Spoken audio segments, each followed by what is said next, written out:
9-3. Okay. We'll open the public meeting with a call to order. Eric Gaspar, present. Ed Goodwin, present. San Germain present. Roy Bishop, present. Okay, great. Flora, where are you? Okay, down in the corner. All right. All right, great. Okay, that said, quorum check and announcements. You want to go to the Conservationist Award? We can jump to item 2. Yeah, go to it. So item 2 on the agenda today is for the commission to vote, discuss on the Young Conservationist Award. You've all been sent the application that was provided, and we do have our applicant Jonah present today. So if the commission has anything to discuss, questions for the applicant, we can have discussion, or if we'd like to move to vote, Ed, I have the motion before you in a memo as well. All right. I think we received a very outstanding application for someone beyond qualified that meets the criteria set forth, that sets an example for his community. So I'll see if you all have any questions or comments. I'm just curious, how many merit badges do you have? I'm in the 20s, I think I'm around 26. Jonah, do you want to come up to the... You have 14? All right, there you go. I'm only a Life Scout, I never made You never made, yeah. So 26? That's 26. fantastic. And what is your Eagle project going to be? My Eagle project, which is mainly already completed, we have one simple fix to make. The trails behind the junior high school, Tantasco Junior High School. Yeah. I have marked each of those. I have named them with the help of the junior high school. I sent out a poll with the help of teacher Miss Marcucci. She collected trail names from all the students. They voted on those, and then I made signposts and metal sign plaques that I mounted on the trail using the Trek Sturbridge Trails Committee's design for their trail system. I also made a kiosk, printed out a map with the colors and all of the map details on it, posted that in the kiosk, and then there's also 2 halves of the kiosk. One side is for teachers to post information on about the outdoor classroom, activities and clubs that they may be doing on the trails. Where's the kiosk? Is it in behind the basketball hoops, Yeah. right at the trailhead? Right at that entrance of the trailhead. Awesome. That's great. I'll get to see that this spring when lacrosse practices pick up. That's great. Could we have the, state your name for the record and maybe your address? My name is Jonah Shera, and my address is 44 Fisk Hill Road, Sturbridge. Awesome, thank you. Well, I highly recommend him. And the reason I highly recommend him is because I've got probably 10 grandchildren that know him, and they all like him. And the thing is, it isn't that they like him, it's that they know him. If you ask a teenage boy if he knows X, Y, or Z, what does he say normally? No, I don't know, But you're well-known and well-liked, and I like what you're doing, so. Thank you. Roy or Flora, do you guys have any comments or questions? Just want to say I was very impressed, and I'm happy that you are part of this town and that you're involved. Thank you so much. Yep, great job. You know this. Is there a formal nomination that Ed needs to read, or a motion? Motion to, how do I have it worded on there? Motion to, Wait, Oh, is it on under your top the? memo on the brown, on your brown binder, Ed. Oh. On top of your brown notebook. Your Oh, little okay, notebook. all right. Sorry about that. Nope, and then there's, Having reviewed the application prepared for the commission, it is recommended that there be a vote to award Jonah Scherer Conservation Award. So moved. we have a second? Second. Roll call, please. Eric Gaspar in favor? Ed Goodwin in favor? San Germain in favor. Roy Bishop in favor. Great, thank you very much. And Ed, It's will you read the unanimous. portion on the bottom, please? All right, announcement by the chair. Sturbridge Conservation Commission is pleased to present the 2024 Young Conservationist Award. This award honors young individuals who lead an example in conservation and inspire others to do the same. Today, we recognize Jonah Scherer for his outstanding dedication to the project environment, although I was disappointed that you had to carry the pole and the rest of those guys didn't, when you were putting that, picture together, Leadership. Through hand-on projects, education, and volunteer work, he has made a significant impact on the community and beyond. Jonah, your leadership serves as a powerful reminder that we all have to make differences in preserving this world around us. Congratulations and thank you for your invaluable contributions to the conservation. We invite you to attend a recognition ceremony that will be held during the Select Board meeting on Tuesday, January 21st at 6:30. Okay? Thank you. But we may change it.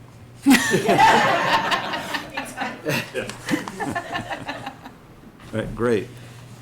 Thank you. Yeah. Thank you so much. Thank you, congratulations. Congratulations. See you on the 21st. See you then. Yeah. I got another chair the wrong way. Thanks, everyone. Congratulations. I now have to go right up here. Oh, there you go. Well, good luck with that. Thank you. Have a nice day. You as well. All right, we are now down to Black Road? I need to read the opening Item statement. 3. Yeah. Or you want me to read? ahead. Item 3 still. Okay. We've got Wally here as well today. Oh, okay, I'm sorry. Okay. Wally, come on up. Hello, folks. My name is Wally Hersey at 7 Acorn Lane here in town. And I was asked to come aboard to explain what we're doing down at the North Cemetery. And let me give you a little bit of background, and it won't take long at all. I'm on the Historic Commission among some other committees, and last year we were doing some preparation for the historic inventory in town. We wanted to get some more information about the old burial ground next door to us here. And Bill Barnsley, who's a member of the Historic Commission, we sent him on a mission down to DPW. Now, since the 1980s, there has been no cemetery commission in town. The DPW took it over, since they were the ones that were doing the digging to the graves and stuff like that, and they just, for some reason, thought they didn't need a commission any longer. But what has happened is that a lot of records have gone missing and askew, and we don't know where the town records are. So we do know there's plots there, but we know the names if we walk by them, and we know who is that person, but we don't know who exactly is who. The other problem is those stones are 150, 170 years old, and a lot of them are unreadable. So what we have done is, can you just go to the next one? I was trained by a guy by the name of Ross Weaver, and Ross is he's with the Last Green Valley. He's also with the Blackstone Valley Heritage, and he does a lot of this training for cleaning, the proper way to clean a gravestone, because there are some improper ways to do it as well. What you want to be able to do is clean the stone to get the information off. You want to extract the data, put it on a spreadsheet, complete the town records, and that's the extent of it. Well, this became sort of a passion project, because as I was going, you can go to the next one there, Lauren. This is a before and after of a couple of the stones. This stone here, that was done in the morning. That was about 10 minutes after we cleaned it. Now, we use a solution called D2. And D2 is it's an anti-biologic. It's not harmful. It has a little bit of detergent in it, so it kills the lichen and the moss and all the fungus and mold and stuff like that. They're on the stone that's been sitting there since 1862. And what it does, it takes it off. The detergent helps to flow it off. So you wet it, you use a natural bristle brush. You don't have to scrub hard, and then you rinse it off. Go on to the next one. 15 minutes later, by the time you come back, the stone is that much different. You come back the next day, it's even whiter and brighter. And a month later, 2 months, 6 months, it continually does it. So hopefully we won't have to scrub these stones ever again. What we'll do is we'll go into a maintenance program. Every few years we'll go out and use that wet it and forget it stuff, same stuff, but you can actually spray it on and it does the work for you. You don't have to scrub again. This is it. Go to the next one here. This is another before and after. This hadn't been touched since the day they were buried back in the early 1849 there. And next one. What I ended up doing is I put it on the Sturbridge Historical Society, which I'm a member of also, their Facebook page. I asked if anybody was interested in learning about how to take care of the gravestones. I would take my training that I did, and I would pass it on to others. I got quite a crowd. And this is our first training we had there. And you can see what we do is she's actually using the fine bristle brushes and stuff, getting in the crevices and stuff. It doesn't take a lot of work. And then after you do it, after you spray it with the D2, you work it on it, takes care of the work, and then you spray it, you rinse it off, move on to the next one. Next.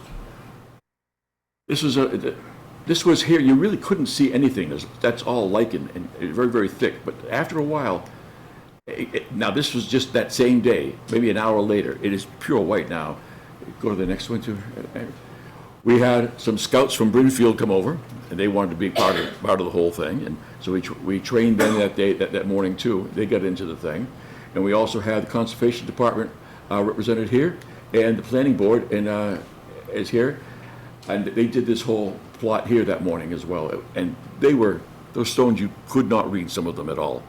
So what ends up happening after the fact, go to the next one too, is that we didn't even know what was on that stone at all. And after just a few minutes or so, you could find out these stones mean so much to the families. And I figured that once somebody's there in the ground, we sort of like we're caring perpetually, you know, it's a respect thing. It started off as a clerical mission. It became more of a respect mission after that. Are they, stupid question, are they that indented? I mean, can you feel that? Actually, this one here is the backside of that one, but that was just as bad as that. Oh, it's the backside? Yes, but you could when you feel that thing, you could feel it, but you just didn't know what it said. It was that covered. Okay, because that's pretty flush. Yeah, okay. This one here is a soldier, obviously, because you can see the marker and stuff, but we didn't know exactly what it said. And after we cleaned it, that's the same morning after the mower had gone by, took care of everything. Actually, this was the next day. There was a major difference. So what we ended up doing is that after we did a, go to the next one. This is, I think this is Sue Streeter. She's also did the Leicester Baptist Cemetery, and she's come up to help her. She's had a lot of experience with this. It was black. You couldn't see anything at all, and this is the way it was. In the morning, we like to do it in the morning. The sun's coming up over here, coming out of the east, so we really can't see what's the writing on that side, even if you've cleaned it. So I come back in the afternoon, the sun's changed position, and I come back, I can get my data off the stone much better, and I can put it on the spreadsheet. This is really interesting. I had no idea what these plots were. I knew there was a map. So I went down to DPW and talked to Heather. Heather says, I have a canvas map, you can't have it. So I frowned, and her second in command says, but we have a couple of these paper ones. So I brought it up to this building here on the plotter here. We made some copies. So I put this on my large drawing desk at home, and this is the section we did this year. All the yellow is all the plots that we cleaned, and we are now readable now. What ended up happening is we don't know what the measurements were. So they had some measurements in there. I found out the measurements were 25 by 30, went down there, marked it all off, and I found out this. When I found a book of deeds to the stones. And if I said, I got to find one owner of a stone, and if I could match that owner with that number of that lot, I know I'm on the right track. And I found at the town hall in the vault, I found there's only one person listed, but it was the stones, and so we corroborated all the locations here, so that was fine. Then I found, this is in the past 3 weeks. Apparently, everybody said that there was no record of it digitally, that we had anything. We found out there was a record, and Mark, the DPW second in command before he left, right after Heather came, I believe, was working on a project. But they were making it for their use, for the DPW use, not for genealogical or familial uses or town record use, which we're doing. But he did have Ty and Bond, who is the engineering company that the town uses for their software to map hydrants and sewers and all that sort of stuff, and our taxes and our tax parcels. They had him take this and put it digitally. So if you're on a map, it hasn't been made public yet. If you clicked on this, these here are these over here on this side of the road. If you clicked on that right there, the map of the people that are interred in that lot would come up. That's all. That's all the information they have. And what I printed off, it's just, then, this is what they have. You can't really see it, but it's just their names and their date of burial. There's no date of burial. The date is the date they died. What we had done is after we cleaned everything up, we took all the data on that yellow, we put it in a spreadsheet. So we have Mary Warner, the date she died, the wife of Roswell Warner. Any data that was on there, it's going to be part of the town record now, and genealogists and also families can have that now. This section is done. So, go ahead, Ed. Yep. I said, great. Oh, okay. The next one, I can see if there's anything there. This here was the very first stone you saw me cleaning in the very beginning. I was kneeling down there. Ross Weaver, he said, where do you want to start? I said, we can start here. The town in the 1870s donated 2 large lots for the veterans of the Civil War, and after they had come back home. And the GAR, and it's for their families too. So what ended up happening, we have 8 soldiers here that are buried. Right over here is the second lot. There's an old cast iron urn here with flowers that there was, when I first started doing this last summer, there was a partial one there, but they had to take that out, it was all gone. But that's still there from the Civil War period. But these were done, and they cleaned up really, really well. That was the morning prior to everything being done. This was done, this is how they looked. This was in August 4th. This was like the end of September. So it continues to clean. And I'm not sure if there's anything else there. Zenas Leonard family plot. Reverend Leonard was the first Baptist minister on the Baptist church at the top of Fisk Hill. At the very top of Whittemore, to the left, there was a big church up there. That's where they were before they moved down across from the Congregational church. Actually, Well, do you have to have a picture of your car in every photo? I have to, Ed. I really like that car a lot. Okay. There's not one in the next photo. But it's someone in the trunk. But there's that's the way it looked right before I started, and that's the way it was afterwards. And he and his wife and his son, who's on there, and his son is on here, and he put on there the engraving that he was a proud graduate of Brown University. And the next one I think is this here. Before we started scrubbing, and it didn't take long to clean it up, maybe 15, 20 minutes, 30 minutes max, and then a couple of hours later. And it's now much brighter. It's almost white now. But the whole idea is you couldn't read that to get the information off, to scribble it down, to make your records.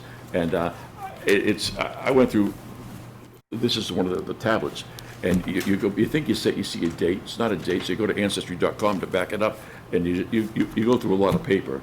I'm not sure if there's anything left there or not. Here's another one. This is Sarah. Sarah here is, it had an awful lot of relief to it, so we wanted to see what that was. So we were working in order, but we took this one out of order a little bit. I did this one, and this was just a couple of hours later, and about a week later, you can see down here is, this stone was donated by a gentleman from Woodstock, Connecticut for Sarah. It was probably a family or friend. And Sarah actually had written a message in here for the viewer of her stone after she passed, and it's on here, as well as a couple of friends. It's almost like a yearbook from her, wrote it. So now it's all available, so you can actually read it. We'll record all the epitaphs this coming year too, and which is important history as well. And we'll have that in some sort of where people can read it and have a binder. I think that might be One more. Oh, one more. And this here, Weber. Here's your example of how bad they were when we first came on, and now how we've done it. So the thing is, we shouldn't have to scrub these things again. We should, they'll be fine. And we'll spray them wet and forget it every 3-4 years. After that is a maintenance thing, and we should be good. But in the meantime, they'll all look fantastic in the meantime. But we have like another maybe 5-10 years left of land space in this cemetery. We got to start thinking of other things.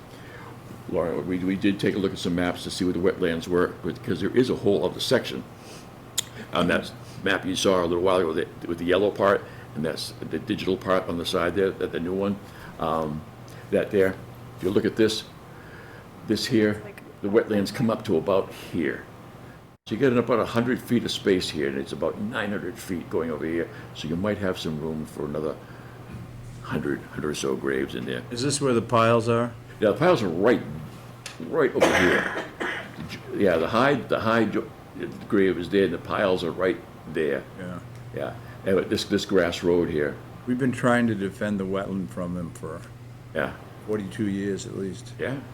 Yeah. Yeah, they've done a good job because the pile has not gotten any bigger. They do take it away. I watched them do it. Use it. They use it, and they mulch it, and they take it out of there. Yeah. But this here, the wetland comes right up to about, delineation is right there. So we might have some room here, but otherwise down there by Jameson Ave, we've got very little left. Thank you very much. I just wanted to share that with you. Thanks. Have any questions at all? Thank you. Oh, thanks. Yeah, this is awesome. Yeah, it's Great. good I'll times. have to say, when we discovered the digital records, Wally was like a kid at Christmas. Oh, God, I've yeah. never seen a grown man so excited about something. It was Now he's embarrassing. found tombstones, you know. No, really, it's what it is. We're doing the old burial ground this spring, as part of the 250th celebration of the nation. We're cleaning the veterans' graves next door. So if anybody wants to volunteer and learn how to do it, What we would do, if you wanted, is if you wanted to get dual pistols, squirt pistols, to do them with. Yeah? Oh, yeah. Like Tombstone. yeah, like Tombstone, different era, Ed. I like the way you think, though. Thank you very much for your time. Thank you very much. Thank you. All right, we are now on. Like to read the announcement? Sure. Yeah, go ahead. In the interest of saving time, the Sturbridge Conservation Commission will hold all public hearings tonight for work within a wetland, water body, or resource area and/or within the 200-foot buffer zone to a wetland, water body, or resource area in accordance with the Mass Wetland Protection Act, MGL Chapter 131, Section 40, and associated regulations, and the Town of Sturbridge Wetland Bylaws and associated regulations. We will not be reading the newspaper ad. Prior to the opening of the first hearing for each project, the applicant is to submit proof of notification to all abutters within 200 feet of the subject property line and proof of legal newspaper advertisement. If the items are not submitted, the public hearing will not open. Additionally, prior to the start of each public hearing, we will announce the location of the project, the applicant, and the applicant's representative. If any of the visitors have not legibly signed in yet, please do. Also, if any visitors are recording this meeting, please let us know. Thank you. Thank you. Excellent job. We might have to, hire you back. All right, we are now at 288 Clark Road. We are Road unable extension. to open the public hearing for this for failure to advertise. So the next item was item 2 at 6:25, and I do have some brief items that we can kind of jump Well, we to got to kill 625 if we want to use it. 6:24, yeah. By the time he sits down and Yep. gets going, it will be 6:25. Go ahead. You're Either okay. way, I don't No, we can go ahead and jump forward. All right. if you wanna open 344 Lead Mine Road, DP file number 300-1219. Notice of intent proposing the replacement of a failed septic system. Okay, Dave Sadowski. Hi, my name is Dave Sadowski. I'm the principal of DJ and Associates, and I'm here representing one of the owners from AJ Services, who owns the house at 344 Lead Mine. Right. When the house was purchased, a Title V was done on the property and found out the septic system was in failure. So a soil testing, Can you purchase a house when it's in failure? I thought they had to be approved prior to I don't know if it was sale. in failure when they purchased it or not. It was in failure after they did the test on the septic to make sure that it was okay. Okay. You can sometimes buy them as is if they'll put money aside for the closing. Regardless, we did testing with Ken, came out and witnessed it. We designed a septic system plan, a Presby. We're gonna utilize the house as it is, the well's out in the front. The tank is to be replaced. It talks about the existing septic tank to be pumped and removed and a new one put in its place at 1,500 gallons. The old one was 1,000. There'll be a force main that will send, it'll be a gravity flow that will go to that D-box, and the D-box will go into a Presby type system. Those pipes are 12-inch diameter instead of the regular 4-inch diameter. The closest the septic will be is at 67.7 feet. And you can see the tank is listed as 71.1 feet away. The wetlands were flagged by EBT Glenn Kravowski, and he did that on June 29th, 2024.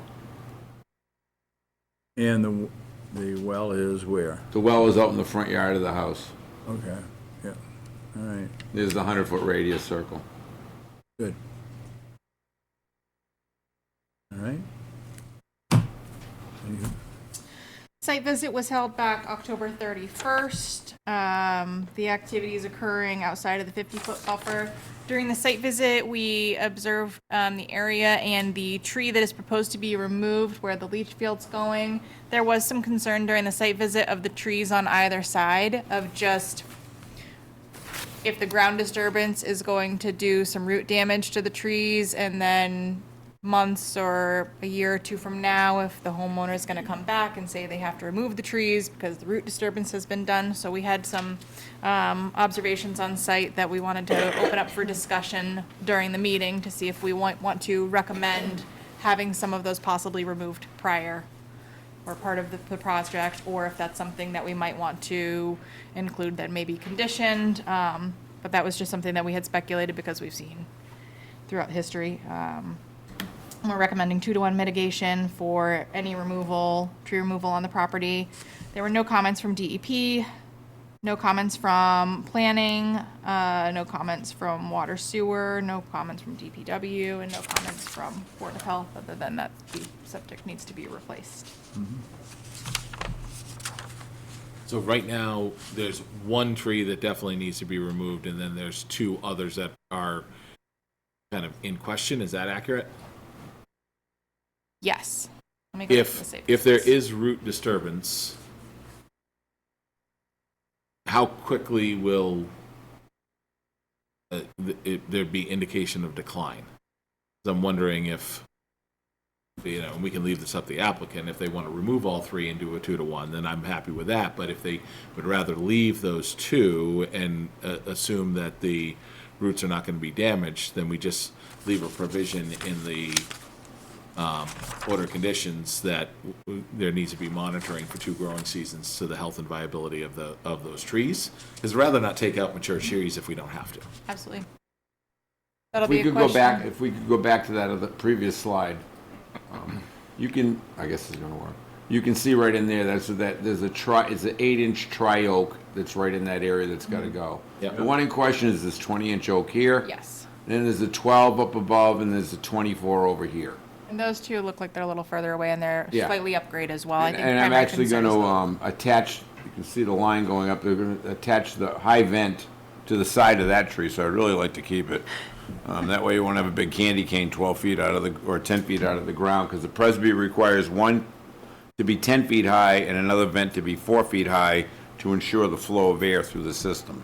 The big thing on those 12-inch pipes is they keep air in there, then the anaerobic conditions are able to manifest themselves over the years, ensuring the system will last forever. So I think at this time, we would just take the note of the trees. We'd rather not cut trees. We'd rather leave them, other than the one that's inside the area of the piping right there. And do you have a proposed location for the replacement for that one that's coming out? At this point, we didn't. But it could be something like up in this area here where the 2 and the 7 is for the 27. It would be inside the erosion control, and we'd be able to dig a hole safely without anything migrating, and it'd be outside the 50-foot buffer.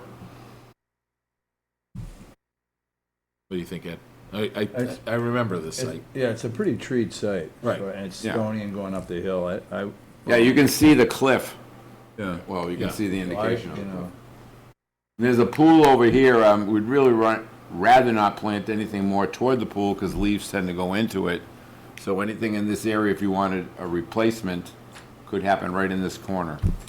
it's up to you. I mean, I don't know that we need the 2-to-1, and I think the proposal was only 1 native deciduous tree of the 2 anyway. So if the applicant is willing to put in a native deciduous tree, I think personally we can do the 1-for-1, and I would take the placement recommendation so it doesn't impact the pool, and do that right within the erosion control barriers, as you pointed out. What do you think, 4-inch caliper, 4 inches off the ground? Do you have a specification on the minimum diameter of the tree trunk? No, we don't. All right, 2 would be fine. all right, very good. Yeah. All right, the owner is here and he just nodded sure. Yeah. Cool. All right, no other questions? Make it a real tree, though. Not a wimpy red Yeah. oak. Oh, no, a red oak's fine. Yeah. Well, it's a crossover. Yeah. All right. We're going to see if Roy or Floor have any comments. And then, No questions here. Oh, All good. Anybody in the audience? Seeing none? With regards to DEP file number 300-1219 at 344 Lead Mine Road, I make a motion to close the public hearing. Do I have a second? Second. Okay. Any discussion? Seeing none, all in favor of closing the public hearing? Eric Gaspar in favor? Ken Sherman in favor. Roy Bishop in favor. And Ed Goodwin in favor.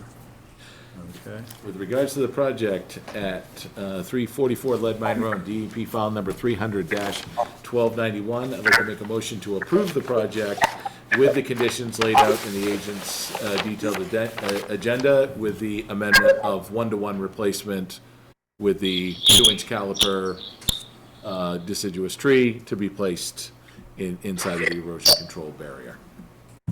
Do I have a second? Second. Second from the floor. Any discussion? All in favor? Eric Gaspar in favor? Ken Sherman in favor.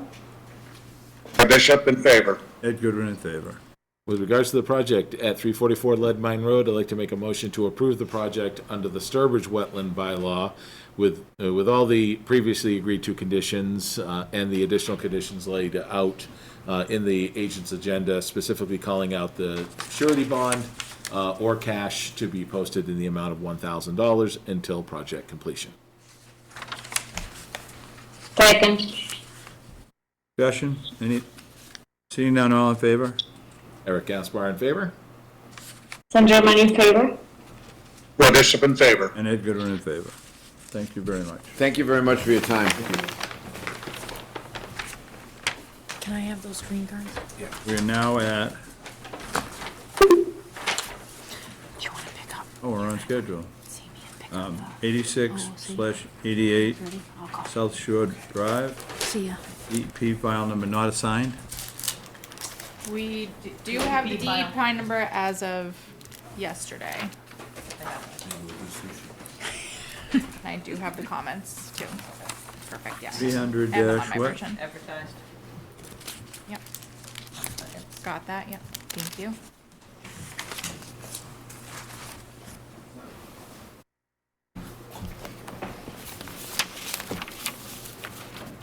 What's the number? 1220? 1220. Dave?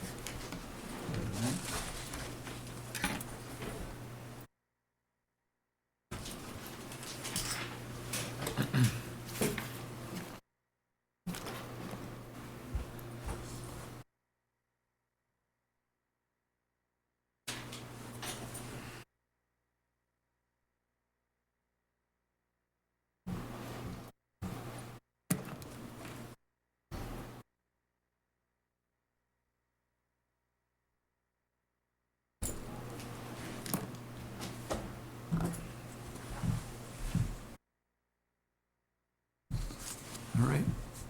You're on. Are we all set? Yep. Good evening, I'm Karen Keegan, I'm from Allen Engineering. I'm here representing the Reeds tonight for 8688 South Shore Drive. This already has an order of conditions. I'm first going to, I believe, close or, I think we're requesting to leave that open until an order of conditions is issued for this project at the applicant's request. Property Oh, owners' okay. request. okay. All right, so the Reeds were issued an order of conditions when they went to do the construction on the house. They realized that their order of conditions did not include raising the original structure that's on the lot. So we are here tonight to talk about a notice of intent to raise the existing house that is on the lot and put the proposed house pretty much right where the order of conditions was given for previous. So the existing house is sitting somewhere in this area right in here. It sits on a concrete, not a concrete foundation, but a cinder block foundation. So it had to be removed because it wasn't going to be able to support a two-story building on top of it, and that's what was the original layout to do.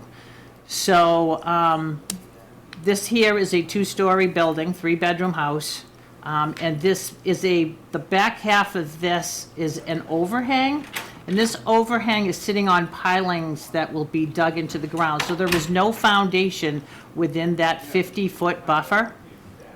They are helical pylons. I do have some literature to show you if you wanted to look at it. There are 8 of them. The pylons themselves are kind of like a screw, big, huge screw that goes into the ground. So the amount of disturbance is just that disturbance of the dirt that will come out of the hole as they screw this into the ground. They have a pervious paver patio in the back that is 32 by 13 feet. They also have a pervious paver driveway. I do want to talk about one thing, that the original plan was done by Gelbert Engineering. They did not get the correct mean high water.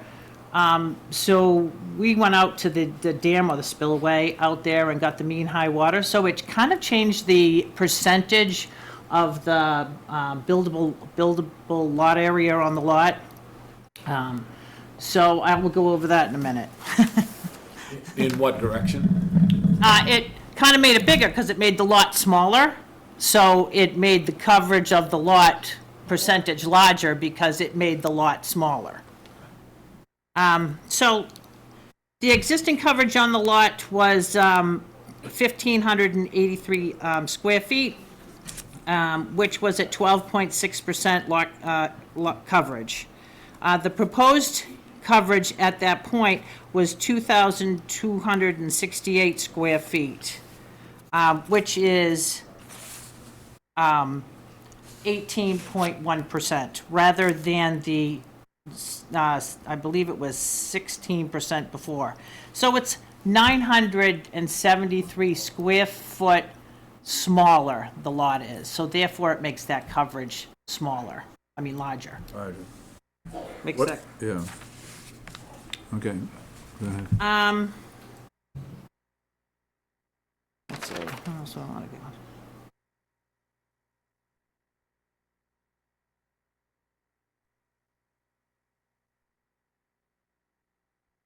So there's an existing silt fence and wattles that are out on this lot. They are already out there. The trees that were proposed to be taken down have been taken down. I would suggest that we refresh that wattle line at least. The siltation fence looks good, but the wattle line could be at least freshened up, especially in a couple areas. I've proposed a couple of new trees on here. I believe there are 3 of them for the amount of trees that were taken down. They're proposing a well in this corner. I've proposed additional wattles around that and a sump area. They're proposing a geotech well right here, again with wattles around that. Pretty much the house is in the exact same spot. Does the commission have any questions? Well, the one that I asked you on site was, what's the size of the old dwelling square footage in relationship to the new dwelling? The old dwelling was 1,184 square feet. Okay. And the new dwelling is? And the new dwelling is 2,000, You said 2,268, right? yes.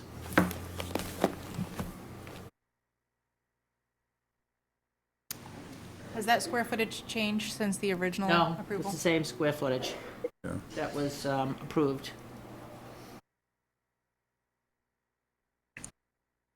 Okay. Will the house be in the same location as the previously approved plans, or is it different? It's slightly more, it's slightly closer to the front setback, and I believe slightly closer to the left-hand setback. But it's within a foot or two. Front setback be the lake? The front setback being the street. Great, okay. All right.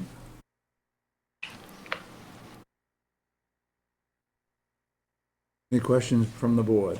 Yeah, so we did approve a pervious paver as part of the original application.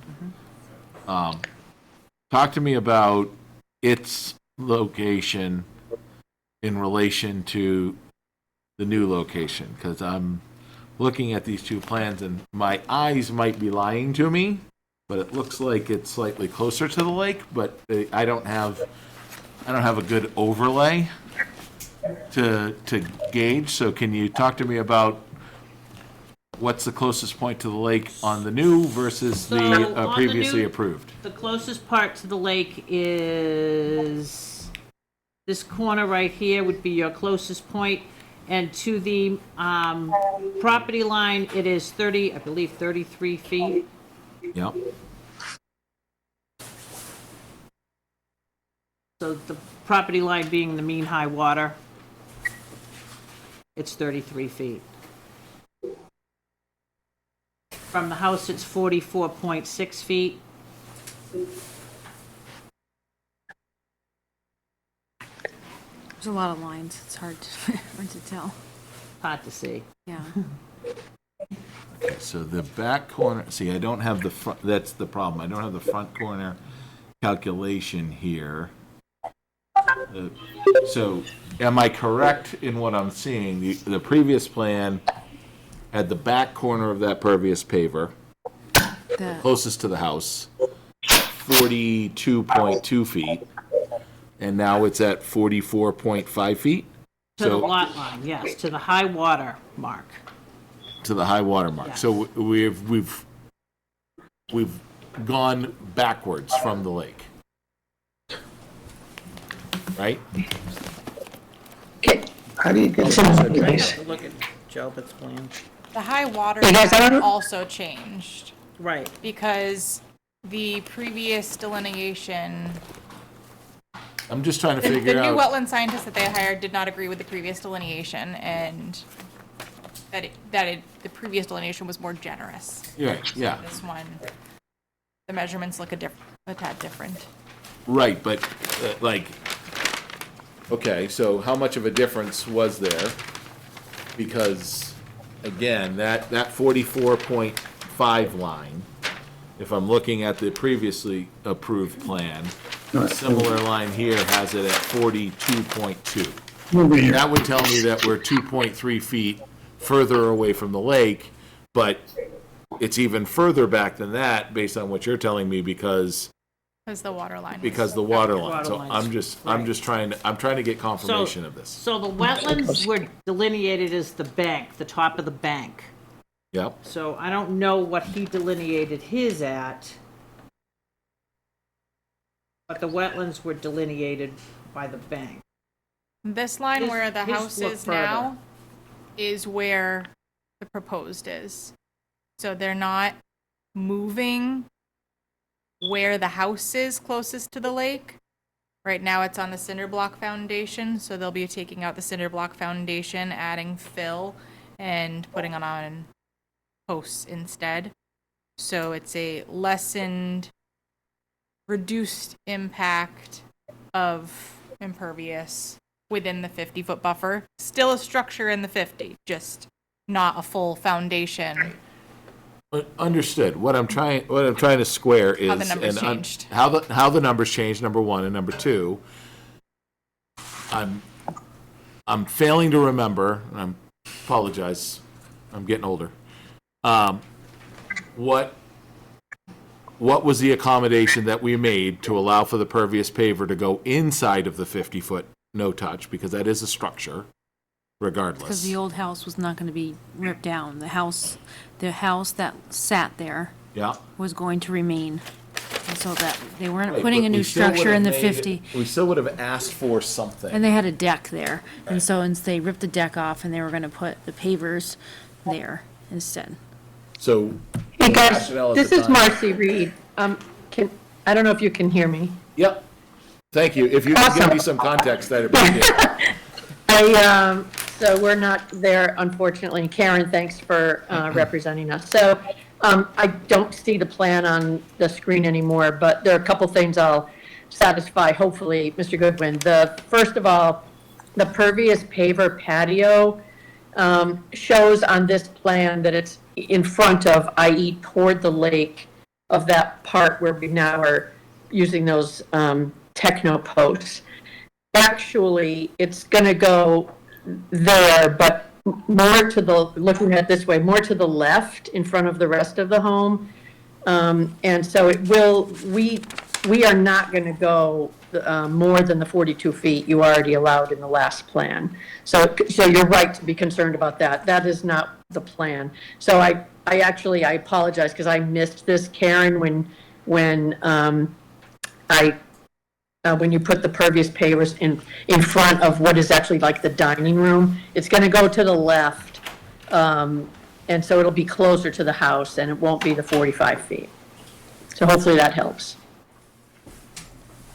Okay. Anything else? I can see by the jet of your Yeah, jaw, you're not. I'll reserve my right to ask another question. How's that? I'll move on. Laura, just- anything? Yeah. Laura? Yes, I don't have access to the previous plan, and you mentioned that it might have varied slightly, and so if the footprint of the new construction versus the old one is slightly different, I would like to see both plans, maybe like dotted lines or something like that. Okay. It's not different at all. It's actually the exact same house that you saw. We pulled it closer to the street because we are able to use a newer septic design, which made it slimmer, so we're able to pull it toward the street. And because it's a raise and rebuild now versus a renovation, we're actually allowed to, able to move it a little bit to the left, as Karen said. But it's the exact same house. You have the plans. They haven't changed at all. Excellent, thank you. Laura, we'll send you a copy of the Dalbert plan for your reference. So, Great, thanks. Okay. Roy, anything? Thank you. No, I'm good, thanks. My only question is how we went from 1,184 square feet to 2,026 square feet for the house. So this we talked about the last time too. It's tough. The 1,100 square foot house sits on number 88 South Shore Drive. About 20 years ago, my family merged 86, which is a vacant lot. When I was a kid, we played on it. So 86 and 88 are now one deeded lot and have been for a couple decades. So it's not really apples and apples. The 1,100 was on 88, and this 2,200 or whatever it is on both of the lots. And as Karen described, we went from 16.4% with Lenny's drawings to 18.1. Though the land hasn't changed and the house hasn't changed, it was measured incorrectly on the high water. So Jean Boubon is working with that on as far as from a coverage perspective. And you talked about the two lots. Are you saying that there was a larger than 1,184 square foot house on the two lots? No. At the time that my grandfather built the house, it was just on 88. So it was whatever the rules were at the time. But that's the little cottage that we're taking off. It's hard to see. I'm getting close to the screen here. It's hard to see. It's dotted lines inside of where it says proposed 3-bedroom house. That's sort of where the cottage is currently. And that was on 88 South Shore Drive. When the family deeded the two lots together, making it just a bigger lot, it is now one lot. And so that's the measurement that you're getting. The 18.1% is of the I didn't- house I on didn't this ask about the expanded 18. two lots. I didn't ask about the 18.1%. I asked why we went from Sorry. 1,184 square feet to 2,026 square feet of house. It's always been 22. It's always been 22. That was always the plan. What was the The house? the 1,100 is my grandfather's cottage that we're going to remove. 1184 is the house that currently stands. Right. Currently, so we're doubling the size of the house. Is that what we're saying? And yes, and instead of one lot, we're using two lots. Yeah. Okay. Anybody else have anything? I'm just curious about the DEP comments and. Yep, I could read those for record. So we did get the DEP comments, I believe, yesterday. Comments are as follows. Provided the project plan appears to indicate an existing line of sedimentation controls at the site, the applicant and the commission should confirm that these existing barriers are in place and are to be used for the proposed project in the construction period, that they have been properly installed and are in working condition. If new erosion control barrier and LOW are proposed, project plans should be revised accordingly to reflect the replacement. And I believe on site we did talk about the erosion controls that are currently on the front. What direction are we facing here? East side are going to go out slightly. The wattles do need to be refreshed. Silt fence will need to be monitored. There is a portion of the site that is currently open from under the existing order of conditions. The well was decommissioned and the trees were removed and the ground was excavated in preparation for the wells. So that portion of the site in this area is currently open. We also received the natural heritage comments, which stated that there would not be any adverse effect. Planning board comments. The applicant's aware that they have to file the modification with the ZBA since the percentage has changed. No comments from water and sewer. DPW has no comments. It says roof is proposed to be infiltrated to stormwater improvements from what's currently there. Comments from Board of Health. The previously approved project had a Presby system, which has a better treatment than what's proposed now. Board of Health has recommended that this go back to a Presby system as opposed to what is currently on the plan before us today. What's the plan, what's the one that's before us now? Pipe and stone. Pipe and stone. Yeah. I thought it was a Presby. All right. Can I just add something? Yeah. When I spoke with the property owner, she was unaware that there were 3 replacement trees proposed on the plan. I just want to make sure that they're on the plan. I know, but Marcy, if we're closing or anything, I just want to make sure that she's aware that that's what will go in to this order of conditions. Yeah, that was new. When we agreed last time, when you guys approved the 4 trees to come down, we took them down. There were no replacement trees required at the time, so it wasn't our plan to do that. I believe there are mitigation trees on the previous plan, but I can go back and verify.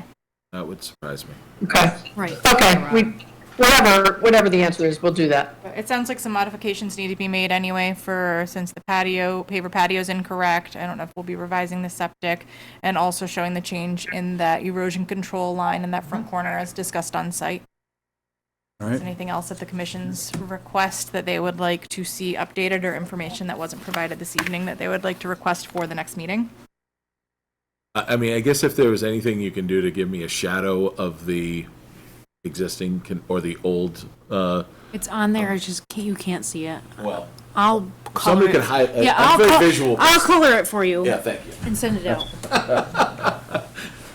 It is, motion there's a to lot of continue. lines, Are you so it's looking hard. for what was already approved or No. what's already there? I just like to see. Both. Your plan has so many lines on it that it's hard to see the outline of where the existing Existing cottage. houses, right. So I sometimes will color up the plan for them, so I will do that. Are you asking for a Preparation. motion to continue? Yes, please. Okay. Until the 20th? February 20th is our February next 20th? meeting. Yeah, okay. With regards to the project, at 80, is it now 88 technically? for everything. It's still in there as 86. 86-88 South Shore Drive, DP file number 300-1220. I'd like to make a motion to continue the public hearing until February 20th. Do I have a second on that? Second. Any discussion? Seeing none, all in favor? Eric Gaspar in favor? St. Germain in favor? Roy Bishop in favor? Ed Goodwin in favor? All right, thank you. Yeah. Thank you. Thanks, guys. Thank you.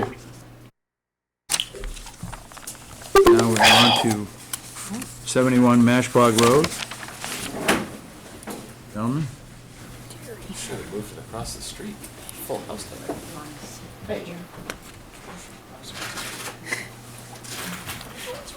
Oh, no, sorry. The paper. Everybody got seats? Yeah, I think I got Everybody out in the seat. hall? Anybody out there? Glenn, is there anyone out there? Good evening. I'm Jennifer Curzon, attorney for the applicant, Kerboy Auto. This notice of intent is a result of litigation that was filed by Kerboy against the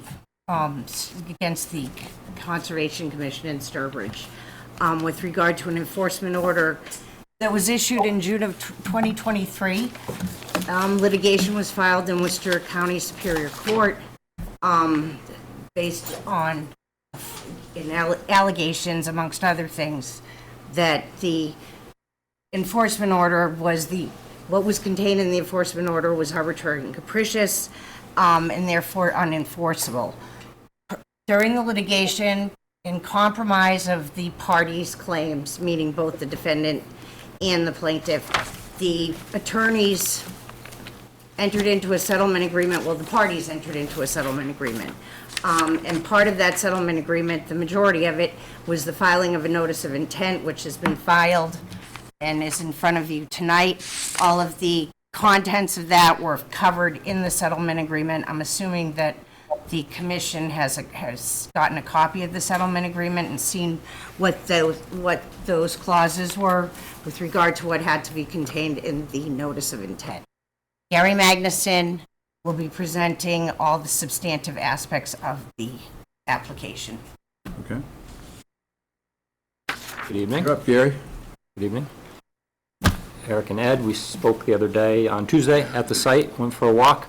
I think Jennifer spelled it out pretty well. This is an unusual notice of intent because we're not asking for anything. The facility was pre-existing facility in place before Sturbridge wetlands bylaws, before the any of the wetlands regulations in Massachusetts. So the bottom line here is there's an agreement that says the owner needs to remove the vehicles within the 50-foot buffer and essentially then can operate his facility as he historically did. There's some logistical issues of how the cars get removed. We'll work with Lauren on that. Some logistical issues of there is a requirement in here to install demarcation barriers at 50-foot spacing to show where that 50-foot buffer is so that cars don't get put back into that area. I think we had a very productive and cold meeting on Tuesday. Talked about a bunch of things, but I'm going to actually turn it back over to you guys because this is actually more your request than ours. You guys said file a notice of intent. We filed a notice of intent that has the conditions in the settlement agreement. The client applicant intends to do those things. I know based on our discussions Tuesday, there's a few more things that the board might want. So if you can either tell us what those are or send us a memo with what those are, we'll do that. We'll ask for a continuation and we'll see you in a month. All right. Sounds pretty simple. I don't think it is that simple, but it sounds pretty simple.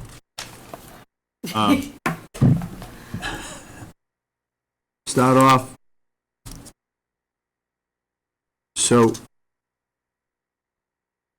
prior to allowing any activity on the site, it seems to me as the chair that assessment of the property as it is now needs to be, it is polluted. You'll admit that. you've got at least 11 sites that you've put devices in to clean their water, right? That's correct, but that's up on, that's not in the areas where the cars are. That was on the highest level. See, that's exactly, terms that's exactly why we need what I'm asking for, because that will be the retort that you're going to give. Let me just finish what I'm saying here. I just didn't get what you said, sorry. What was that? Okay. Ed, you tripped the wire, man. So, we need a proper assessment of the property. We need to know through, where the demarcations are. I went in and looked at the blue flags you have up. Yeah, and I know where they stopped. I see where they stopped. You've got a stream, which is, you've got vernal pools, you've got a pond, and they're not delineated. I don't know if that's correct. Go ahead. My understanding was that everything was delineated by a firm in Worcester. What's the name of it? Resources delineation was done by Scott Morrison back in, I don't know what the exact date was. I think it was. I could speak to that, Jennifer. Oh, Yeah, they're, Ecotech did the wetland delineation, provided the wetlands report, that's included in here. There is not a pond on this property. There's a pond on 2 properties behind it, Bingo. What properties are we doing? just 71. Just 71. Now, I've heard it multiple ways. So, Believe this settlement agreement relates Well, to maybe- It was 71. only 71. well, there was something in the settlement agreement about going up to, Becky, I have a copy of the settlement agreement if you need yeah, to see. have you got it? Where- You have a copy as well, Ed. I know, I just, Right, over here, on your far which file. one is it? This it It's here? right there. Yeah, I've got it. Yeah, and if you look at the bottom of page page 2, number 3A, beginning with A through, I think, F, are all what has to be Yeah. required in the NOI. Yeah, no. Okay, 50-foot buffer, clearly if you go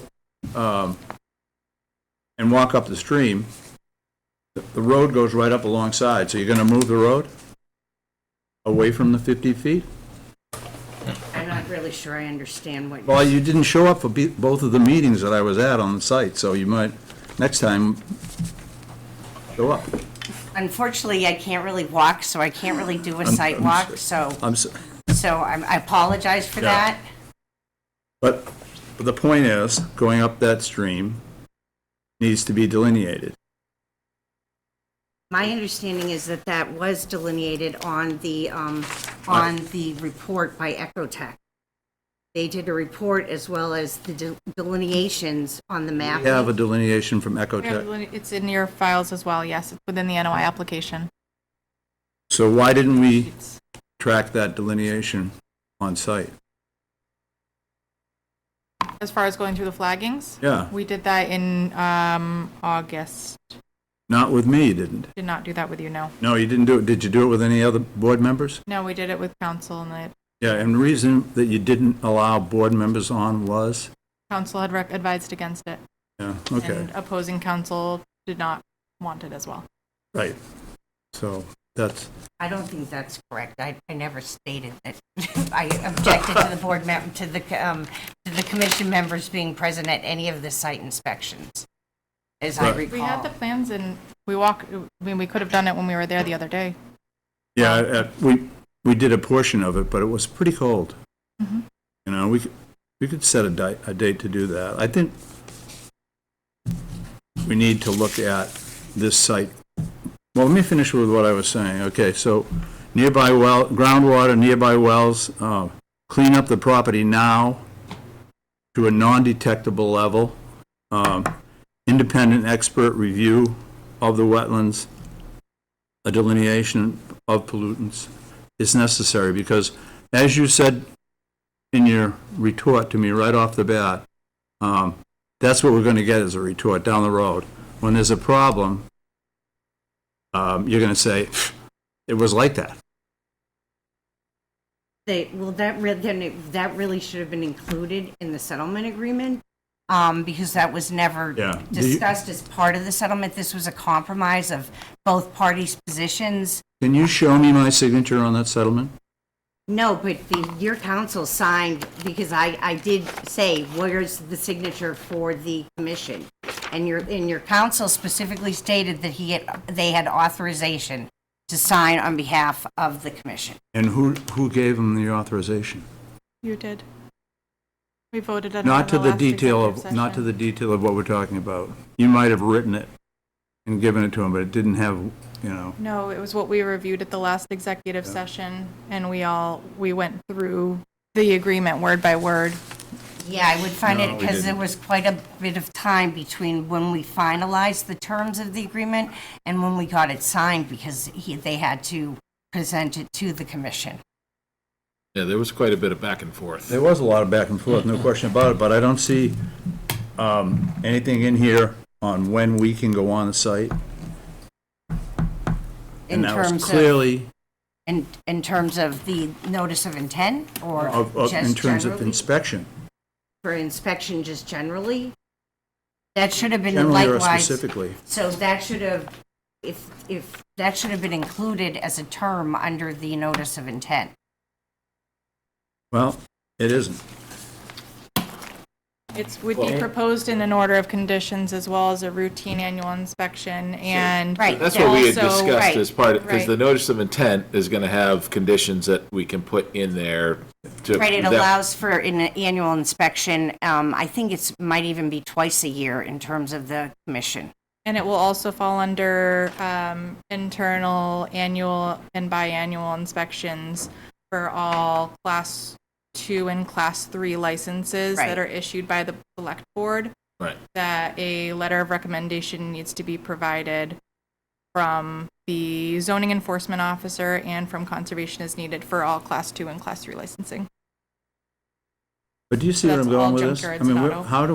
how do we as a town, with residents all around it, keep that site from becoming more polluted? I don't really think it's polluted anymore. Gary can speak to that. He's been dealing with the Mass DEP with regard to remediation. And my understanding was that was completed. That was not something that was ever, part of the terms of the agreement for the settlement agreement on the lawsuit. So, but Gary can speak to that. Go ahead, Gary. Thank you, Mr. Chairman. Number one, the NOL shall include provisions for allowing annual inspections by the conservation agent. Lauren just spoke to that. They are in. Annual, once a year? My understanding is annual would be once a year, Yeah. but that's what the agreement says, and that's what we put in the NOI. Yeah. All I did is follow this document. I apologize if this document isn't what you want it to be, but this is you what I know, was given. So I I'm- never saw this document until tonight. Okay. I saw it sooner We saw than the you. document at the executive session that we held last. No. Yeah, we had the attorneys, we went Attorneys through were it going through it, yeah. pretty thoroughly, Yeah. and gave direction to the attorney. In the But Julian I room thought that across was the going to way. result in the document. We gave them direction. We gave them authority as long as they met as long amendments as they that you met had the requested. amendments that we had requested, and with the expectation that because of the language within the NOI that would allow for the agent to have access to the property on an annual basis, that would be sufficient monitoring to support the town's interest. The other change Now- was specifically requesting that it be noted that the project could be subject to peer review under the bylaw. Annual? Annual peer review? No. The notice of intent application would be subject to Right. peer review if the commission Because we decided talked- that based off of referencing the specific bylaw, because it was originally very general, and that was something that you had requested specifically be on there. And my understanding was that was directed to the attorney to make sure that. And it was that the included. applicant was aware that there was likely to be, we had the option for, but likely to be a request for a third-party review of this project. That wasn't the way it was presented in terms of likely. It's contained in here that you have the option to have that, but it was only if, in terms of the delineation, if there was some reason that the delineation that was done previously was objectionable to the commission, which my understanding was that the commission, it had been put before the commission some time ago, back in 2023, and that there were no objections to Ecotech's report and wetland delineation that was completed. Well, there was no project to my knowledge, there was no project at the time. Was it, No, Gary? No project. No, there wasn't. It was with Answering regard questions. to, I think it was in the enforcement order. Yeah. Gary, you want to go ahead and continue? Yes, thank you, Mr. Chairman. Number 2, contamination. That site is currently in full compliance with the Massachusetts DEP regulations. It's been through phase 1, phase 2, phase 3. There's a temporary solution submitted as required by Mass DEP. The testing, all the necessary testing of soil and groundwater has been done at the property.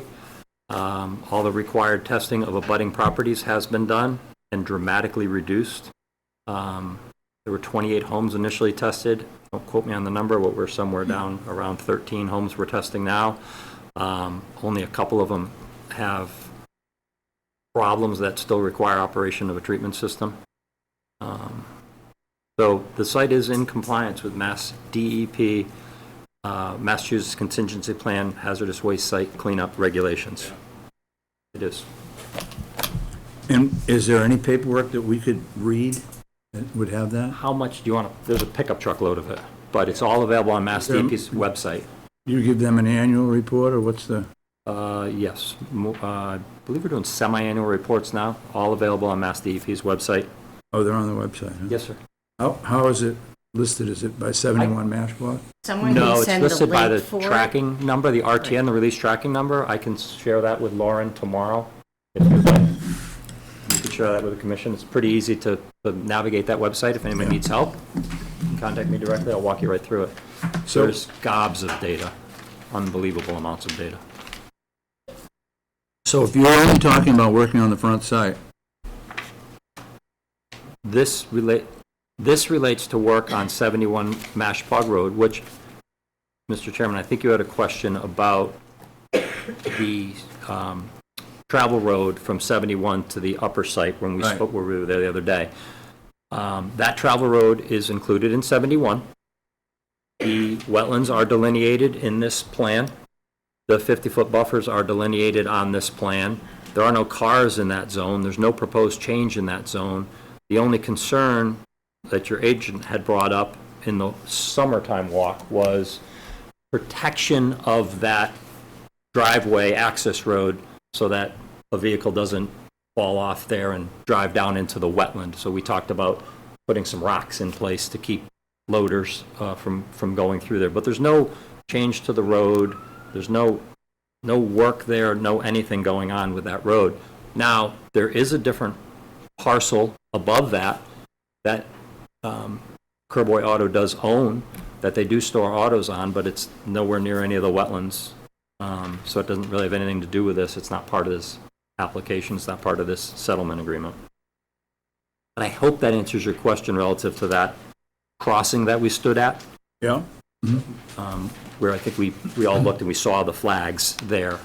But the only work was really, your agent had requested that there be a little protection put there so that that crossing would continue to maintain and function in good order. It's in good order now, but if you guys want something to be done to protect it a little better, the applicant's willing to put some stones in the way to protect it a little bit better. Okay. So you've agreed to an expert to do independent delineation on the site. Is that correct? I'm sorry. May Oh, I? no, you can speak. Through the chairman. So we already hired an expert. We didn't agree to anything new. If you're asking that question, I'd have to speak with the the client. Are you asking that question, or are you? I'm asking that question. So you're asking if we're in agreement, we are the applicants in agreement to have a third-party review? Right. I don't know the answer to that. I mean, my perspective on that, I think it's a little premature. We're still in a drought, and the ground is frozen, right? So you can't even get an auger in the ground to tell me, nor would that be valuable because we're in a drought. So I don't know that we can effectively gauge the wetland lines right now, just based on those two factors alone. I have sensitivity to wanting to have this checked and double checked, but I don't know that I can make an intelligent assessment of that at this moment because of those two major variables, which would give me pause to figure out how do we move forward in this because of that specific situation. That and the fact that we haven't even seen any comments come back from DEP. I'm sure they're going to have a host of things that they're going to point out that maybe we thought of and maybe we didn't. So we need to see what that is. But I don't necessarily want to say right now that I want to call for a third party review of this, because I don't think we have enough information to gauge that other than a gut test. I'd like to see you put an auger in the ground when we're back to normalized water tables and we're not in the drought, and get your independent opinion of the lines that are out there. And if you have cause for concern for the lines that Ecotech and Scott put out there, then we have we have a justification for going out and putting and having a third party go through the process. But that's probably going to take us until at least late spring, right, to get us to that point. So that's the tough part, right? Right now, it's good to get in there and start to clean out of those cars because the ground is solid. So is there a way we can move forward with that clouding my mind right now? A few things. I think that overall we did want to have a general conversation on what the future of this property looks like, what daily operations are going to include, what is daily maintenance, where we were looking at the areas, let me go back to the ortho, where we were looking at some of the areas where vehicles were stored, particularly in this area, it's all very overgrown. So we would like to, I think we need to come up with, or the applicant needs to produce more of a plan of what do we expect next? Because if they're planning to relocate these cars and move these cars, are they going to be moving the brush that's in that area? I'd also like to point out that the planner and the zoning enforcement officer have also made it very clear that moving any vehicles back up to the abandoned runway would be a zoning violation, because it's expanding the non-conforming use. So any vehicles that were being relocated out of the 50 would be allowed, from the zoning perspective, would be allowed to go in the already utilized area. So, in these areas over here or in these areas over here. But from the zoning perspective, they would not be able to expand in their footprint of where vehicles currently are. That site was already cleaned up, and this was something that was brought up back with the sale of the property under the previous ownership. So I think that we need more information as far as what the plan is to move the vehicles, what the plan is for the future of this site. I think that at this point we've made it kind of clear that, they're not proposing any paved roadways or new structures. So I think that we just need to have a better vision of what's going to happen next and how we can try and get a relationship with this property owner that can leave everything and continue to improve the conditions from even where they are today. There's been significant improvement since 2003, 2006, I believe, 2003, 2006, when it started to clean up.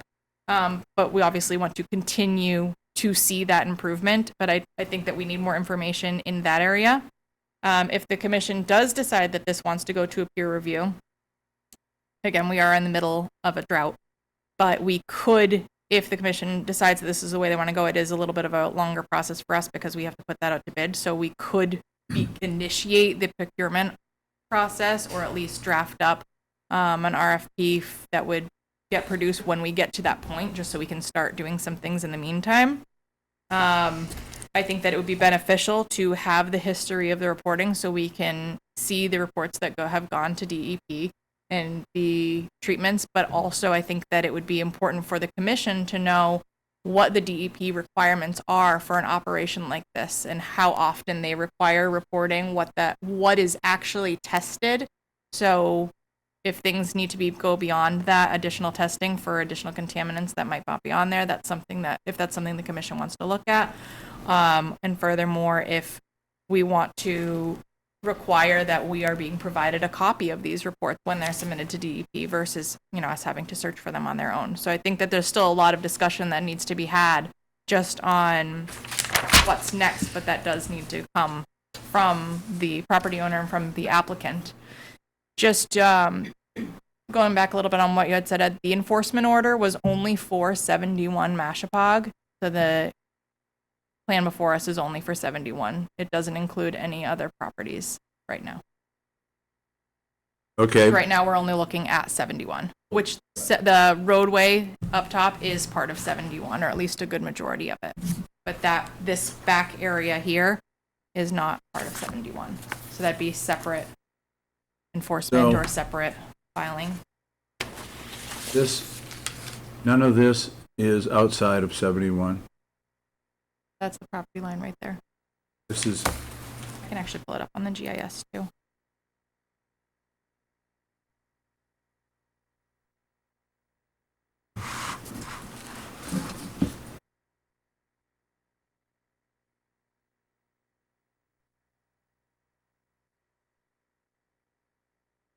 So really, if we're looking at the abutting lots, that's going to be a either separate enforcement action, separate filing.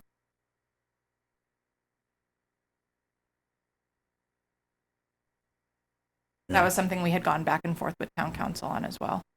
Can I ask you, what are the abutting lots that you're referencing? I believe the chair is partially referring to this one, which doesn't look under the same ownership. And then, is it the second one next to it? I don't know. Could you let me know? No, I don't think that is Yeah, you it. said that does say Kerboys, so for 99, but for 22 South Road, it had McCarthy. Yeah, that's not owned by It's not there. It's not what? Not owned by our client. I Right. don't know anything about that property. Gary, which ones are they talking about? Which ones are who talking about? You're talking I don't about know. 99, This is Ed. the, That's the property that this order of conditions relates to that red area. Right. The upper lot has what was called the former runway, which our cars are stored at, which is Right. where he proposes to move his cars, although Lauren just said something that was new to me. That property we're not talking about, that being the one she just looked at. And this Sorry. one. So 99 and 36A 36A, Yeah. right. are same ownership. Right, but this order of conditions is 71, which is the runway, where cars have historically been stored and used. That's where all the contamination was, which was cleaned up. And then the lower portion, the middle portion, which is where there was an allegation that trees were cut. And then the lower portion is where the shop and the house are. you got your thing, they point that out. You have a pointer, Ed, too. I'm gonna wreck in the place. I don't have it. Oh, There should be one on the There's one on the desk. table, Gary. There was one on the desk. I don't see it. Oh, I'm sorry. Unless Wally stole it. Sorry Yeah, about that, that. No worries. So, this is the former runway, part of 71. Vehicles always been stored there, they've been removed. This is the area where there was an allegation of some trees being cut, which we disagreed with, which was the whole premise of this enforcement order. This is this is the pond on somebody else's property. This is the stream. Becomes culverted here, and it's culverted right through. So under the road, pond is comes not out. on your property at No. all? That's, None of this is, I don't own any of this, but no, my client doesn't own I- it, nor is the pond on my client's property. I'm using the term yours. Oh, I apologize. Just being clear. No, the pond is not on our client's property. So we could reach out to that person if you request and see if they're willing to come in, but I don't know anything about it. No, there's no need. Okay.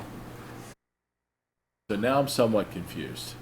The runway, I thought you were talking about, is on a different property. The No, runway it's on this- is on 70. The end of it. A portion of it but- is on this other property. Oh. But the portion that's So where, used for I vehicles. think the question around, and I don't know that, it looks like there's some jurisdiction because of setbacks for us. Runway portion is outside of our jurisdiction, Oh. however, so essentially by us requiring, if the commission requires that the vehicles were to be removed outside of jurisdiction up to the runway, we now put the property owner, he's now in violation of the zoning bylaw. And that creates a new problem. But also, this isn't, the upper area was the area that was remediated for the pollutants. That's where the car crusher was. Well, is there space, Gary, there was space down below, I mean, that I saw to put those cars, so do they need to be moved up above? Or can they be, Through the chair, if you mind me asking, the curveball that Lauren just threw, I was completely unaware of. I was fully in the understanding that the upper runway was part of the operation of the junkyard and continued to be viable part of the operation. If what Lauren just said is true, which I'm not questioning, I didn't know it. I don't believe my client's aware of that either. That changes things because that's part of his operational facility that he bought to operate and store cars. The fact that he cleaned up the cars and doesn't currently have a car sitting there, I kind of have a problem with that, but that's not for this meeting, that's for another one apparently. So the intent, because we didn't know that, was to move these 100 cars or 50 cars that are within the 50-foot and put them up at the runway area. That was the intent. So we received the extensive comments from the planner on Wednesday. So apologies Thursday, for. no worries. They're just, this is, yes, coming forward. From my understanding with anything that this was previously reviewed with the old owner when this was in the process of sale. And that basically limited what the new property was going to be able to do, which would include if he had plans to bring another vehicle crusher on site, that would change the use from what it currently is, which is to store vehicles. So long term, he wouldn't be able to put another vehicle crusher on site, or changing the use, the impact, or the intensity of the existing conditions. And we have those existing conditions heavily documented for the last decade. But that's something you might want to discuss with your client as well. And Can we get a copy of that from the, of what the planners, if you Absolutely. can just mail it to us? Absolutely. Can we go to our audience and then probably have a continuation? You want to go to the rest of your members first? And Oh, just you and I, Eric, the Ed and Eric show. anything, Fleur? Fleur? Yes, so one of the things that I think you mentioned, Lauren, but I just wanted to be sure that we have it included, is the definition of maintenance and be very specific of what is included within maintenance.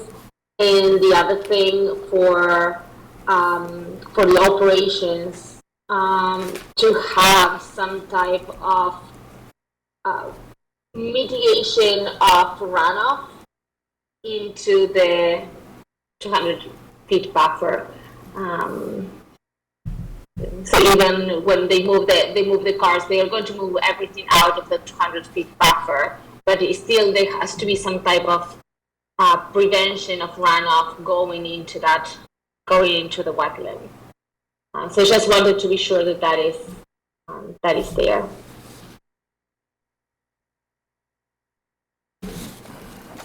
Roy?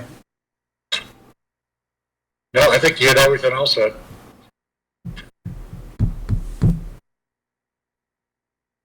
Good. I would like to go to the audience. Anybody in the audience like to speak? Besides you, Len. I have a question. Actually, a couple. Can you I don't know get if to the you- microphone? Can you please go to the mic and name and address for the record, please? I'm Mike Shuffler. I live on the, I bought the property on the absolute south end of the airstrip end. This place is kind of running like kind of like a garage. It's kind of supposed to be, well, I'm not going to say it's repair, but they're taking cars apart. I can see the agreement that they attached with Superior Court. Is there anything in there talking about removal, storage, and disposal of all the oil and antifreeze and fuel, possibly, from any of these cars that they're bringing in? A lot of them, they just go and throw it out on the yard. What happened to the last owners? Cars went out and sat in the yard for gazillions of years until they were stripped down to a skeleton, and then they were crushed. Which meant the tires, the rims, everything was gone, oil pans were rotted out. That's why that pollution exists there. It wasn't that they were dumping stuff, literally. Just the cars were rotting out, draining into the ground. Do we have anything in the agreement on how we're going to actually hold these guys to some sort of pattern anyway? If he goes around that airstrip, comes up the airstrip towards me, he's going to be wrapping around a lot more houses. What the footprint is right now. And he's up on a hill, so anything that happens on that airstrip, and it probably has happened already, they've done some test borings, I know, on the north side of the airstrip, but they haven't come all the way up the airstrip, and again, they went beyond that. They went out to another parcel on South Road that also abutted the airstrip, that they also own. There were two parcels. I bought one, junkyard still held the other one. There were cars all the way to that point. Are we going to just keep expanding? So, obviously you said that you can't do that. It's a direct violation. But once the door is open, these properties, they do own these properties, and we'll be back doing this again. They'll pretty much encircle all of South Road with that junkyard. Yep. That's what it is, really. I don't care what they call it. They can call it stored cars. It's a junkyard. So, those are my two primary concerns. So obviously right now we're down to just 71. I don't know if it's going to stay 71. Those are my concerns. Where's the oil going to go? Yep. That's where pollution came from that we're dealing with now. I'm going to go through two residents and then come back to you guys. Do that as a pattern. Next, anybody? Becky? Becky Gendro, 15 South Road. I want to say I'm not here in any professional capacity. I'm not representing any agency. Anyone, I'm here as a resident who lives there. I was the agent in Sturbridge for 6.5 years, and I did work on this matter when it came up. So, and when the matter came up, it came up because the part of the property owner was in some agreement with someone else to buy the property potentially, and someone came to the board of selectmen and asked to transfer the license. And the abutters were notified. I am not a butter. I do live over. So those abutters asked me, because they know I work for the town, what was going on. And I said, I don't know. Let me look into that. And that's what I did. I started looking into that, and that's how we came into the realization of what was occurring out there. And I'm glad that those abutters reached out and said something, because even as a town staff, I wasn't even notified that this came in front of the Board of Selectmen's office. And I think now, because of that, and these things have come up, there's some better processes in places, like the annual inspections and things like that, to help make sure that people aren't working in vacuums anymore, and that there's communication on these things. So I just want to say too, like, when I was the agent, we worked on a lot of enforcement matters. You know, we worked on the Cedar Lake matter, which was a huge issue. I worked on that for 5 years. And that started as one failed drainage pipe that one resident made us aware of. We ended up going out there, and when we went out there and we looked at it, we realized that there was multiple drainage pipes that were failed all along that section. We also realized that the old gravel pit that had been abandoned was washing out. We ended up issuing, I think, 3 enforcement orders and working through that, and we made great improvements. Similar to this situation, that's really that come up. I sat there and that's, you guys are here.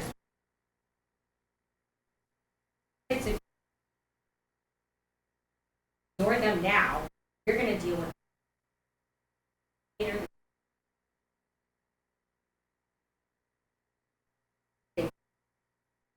In this room right here, because your drinking water supply was contaminated by those. So it was okay to drive. That's not acceptable. wetland bylaw, protects wetland. They have big interests are, there's 8 of them, but that are relevant really here is groundwater protection of drinking water supplies, both public and private, and the prevention of pollution. So, right, your settlement doesn't do that. You know, settlement is meant to address the enforcement order and how you ever that is fine, but there's additional work in there. I don't agree, and we have this came up, but like Lauren said, I have years real photos history of this site. Between 2005 and 2008, I would say like 95% of the cars. Boy still owned it. The Boy family owned it. I think they ceased operating. I don't know. There's a letter that's sent, and in the letter, somewhere in there, the junkyard closed. I think there's still questions about continued use, and obviously that's and that should get dealt with. But also, not operating. Really didn't continue to operate, right? People like cease or minimize their operation. You can tell from the aerial photos. At that time, that back section, that grew back. And they dragged cars in the woods and left them there. There's trees growing up. There's some access roads in there. That's how they operated. 2015, they cleared that whole back area and brought cars. That's riverfront area. It's buffer zone. You need to file to do that, regardless if you have license, Stuckman, or a health permit, whatever it is. Very clear regulations in the bylaw. You're not exempt. Project not exempt. I didn't have these photos when we issued that. You couldn't really see in Mass Mapper the 2015 photos, but Mass DOT has like a website where you can see stuff, and I'll give you a copy of it. You guys can have one too. But if you look at that, it's very clear in that photo that that site was just clear. So if you go back and you look at the aerial photos from before that, there's trees, there's shrubs, there's vegetation, there's access roads, there's a huge pile of debris in there. That's considered a project activity. So you also need to file for that. So not filing, is a violation. Then you want to move cars back in there, cars that haven't been there since maybe what we can see from aerial photos, 2005, 2008 to 2015, 7 years. There's nothing in the WPA that says that there's an exemption for junkyards to be fallow for 7 years and come back. Do something that's not exempt. All that, establishing a use. You have to file. And with this, what's so important is the protection from pollution at this site. I mean, like Mike said, what are they doing to the cars? Like, DEP does not oversee this facility. We talked about this. They're a small producer of hazardous contaminants. They do not have to be registered as a. The only people who are overseeing it is the town. There's no operation and maintenance plan. No one knows where their oil is going. What about, there's more than just the fluids in the car that needs to be looked at. What's happening with it? My understanding, they have to do self-reporting. Years ago when I was here, I looked, I didn't search correctly, but I couldn't find anything. And once DEP closes this case for the past contamination, they're not going to be right. They're not going to require nothing.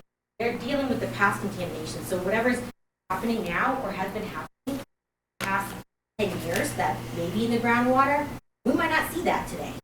So there really needs to be, and I think the goal of all of this was to bring it to compliance. Get them in compliance. This is the land use of the high potential pollutant code. Very concerned that when you look at the other projects, the towing facility, they had to put. Were we telling people don't comply, and if you get caught, then maybe we'll just give you that? My concern also with this element is it, like I said, it includes additional work. So it talks about removal of invasive species. What is your plan for that? You can't just say give broad approval for removal of invasive species. What part of the review process. And it probably should have been like better discussed earlier, discussions before, like, you know, maybe you walk yourself into a settlement, I don't know.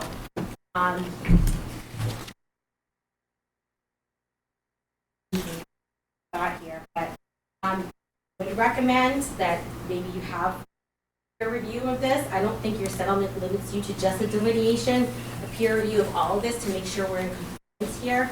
And also too, like, there are, so, right, what is general maintenance of a junkyard? Should be defined, should have been in the settlement at that time. Where are the vehicle storage areas? I don't know if anyone can answer that.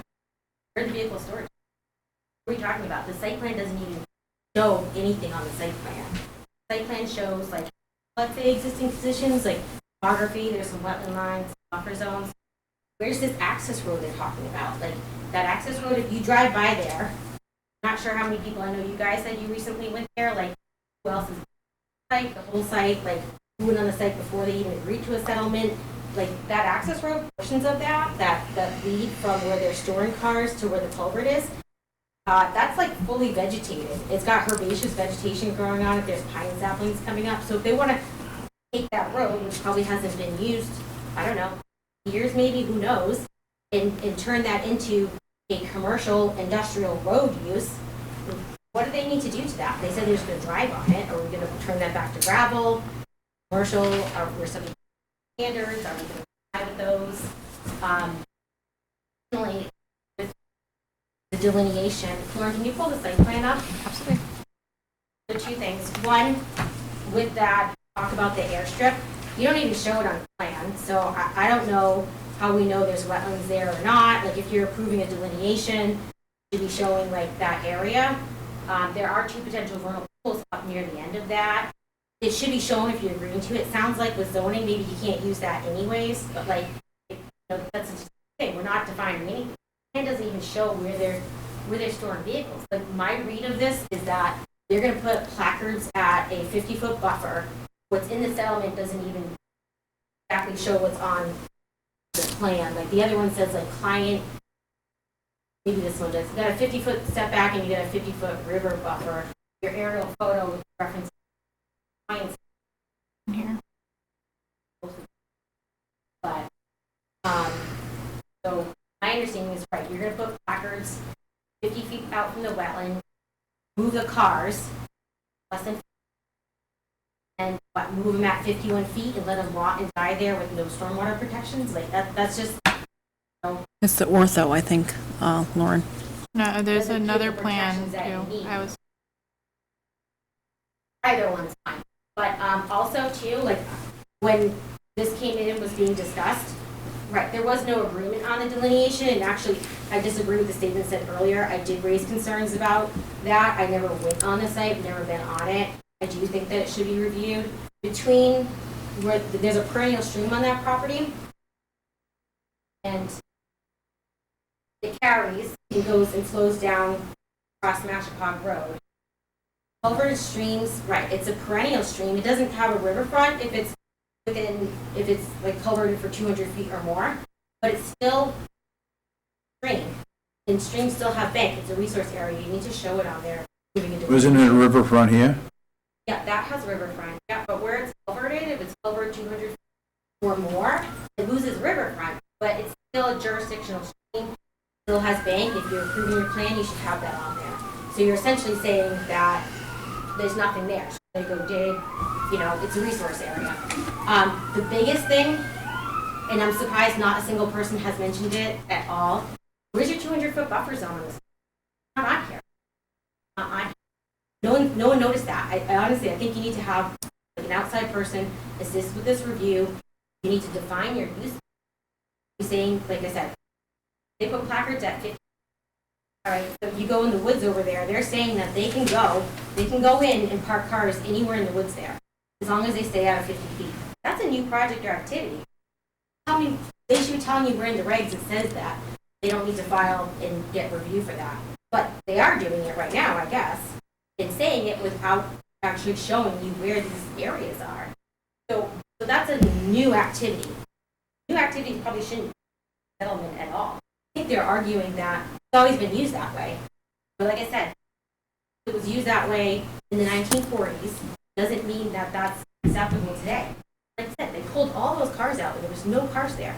So I would argue from a conservation perspective, over and over again, that's not exempt. You can't show me the regulations where that's exempt. That you go in and park cars in a riverfront area. Never mind just the jurisdictional buffer zone. Riverfront area has specific.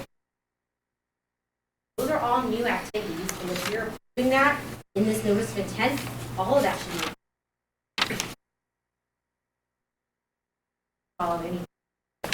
Here, I think I've covered a lot of it, but yeah, and I think I'm glad to hear that something was said about the zoning, because my understanding is that non-conforming uses be grandfathered in the areas where the use continued. So, right, I think they're saying up in the back part where like the airstrip is, there's no use there, right? Right. I think we can see that. There was no use there either in that whole area for over 7 years. Unless they can demonstrate that they were parking cars there, aerial photos pretty much show that they got out of there. And then, you know, right, maybe he was confused and didn't know, but like went in, cleared all that, graded it, and put that in. So, and I just want to comment too, other things that we brought up when we had the wetlands report was that, you know, the work by the house that had occurred, it was mentioned in there that the removal of the invasives is exempt under the bylaw. That's not true. And I said it at that time too. You can't cut and paste pieces of the bylaw and use them how you want. The only thing that it says in there is that the removal of invasives in the lake bed during drawdown period can be done by hand. That's all it says. It doesn't say you can just go and remove invasives anymore. Even, and then there is some things in the bylaw about like brush clearing or whatever. Also too, are those in the Wetlands Protection Act? No. So whether it didn't matter for the site with the invasives, it's not in the Wetlands. The bylaw's always stricter about things, but you have to do both. So, and I would just say too, like, granted, you know, came to the town, got the licenses they needed for the class 2, class 3, but at that time, they never had gotten a business license. You don't go to the town clerk and get a business license. It doesn't go around to the other departments to look at and sign off on. It doesn't go to the assessor's office. The assessor doesn't assess you a tax. Businesses get extra taxes assessed to them. Board of Health mentioned, and this came up when we were talking about it before, when you buy a property cash, you don't have to do a Title V, but you're supposed to do it in a certain time. That was never done. You're operating a business there, where are people going to the bathroom? You need to do the Title V too. That's something that hasn't been done. Their website says they rent dumpsters. That's not even used. So,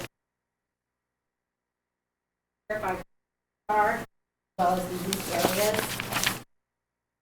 It mentions in the notice of intent, they will file the NIPSEA's industrial stormwater permit with the EPA after they get permits. That's great. Hopefully they do that. They probably should have done it 10 years ago when they started operating this if it was a requirement. But that doesn't preclude the requirement to meet stormwater standards under the wetlands. I'm going to wrap up here. Okay. I just wanted to say too, you know, I know you guys have been working on this for a long time, and I'm glad you are. It's important, but I think we need to get it right. Like, people want to make this go away. It's not going to go away from the town. Back up, an issue. What's happening to people like over in the Walker Pond area?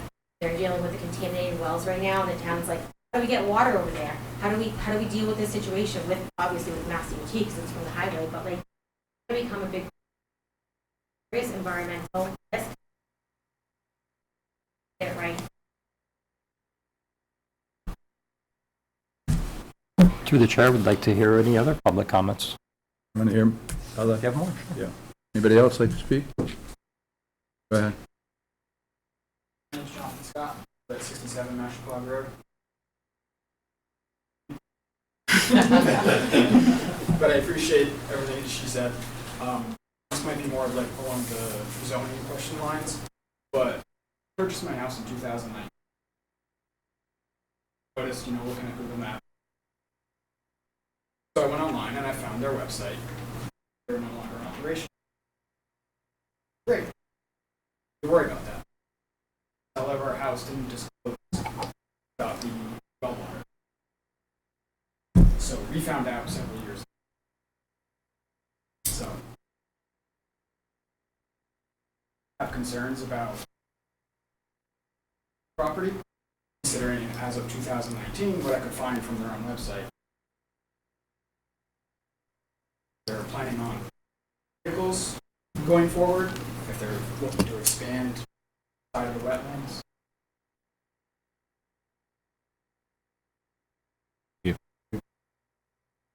Anyone else?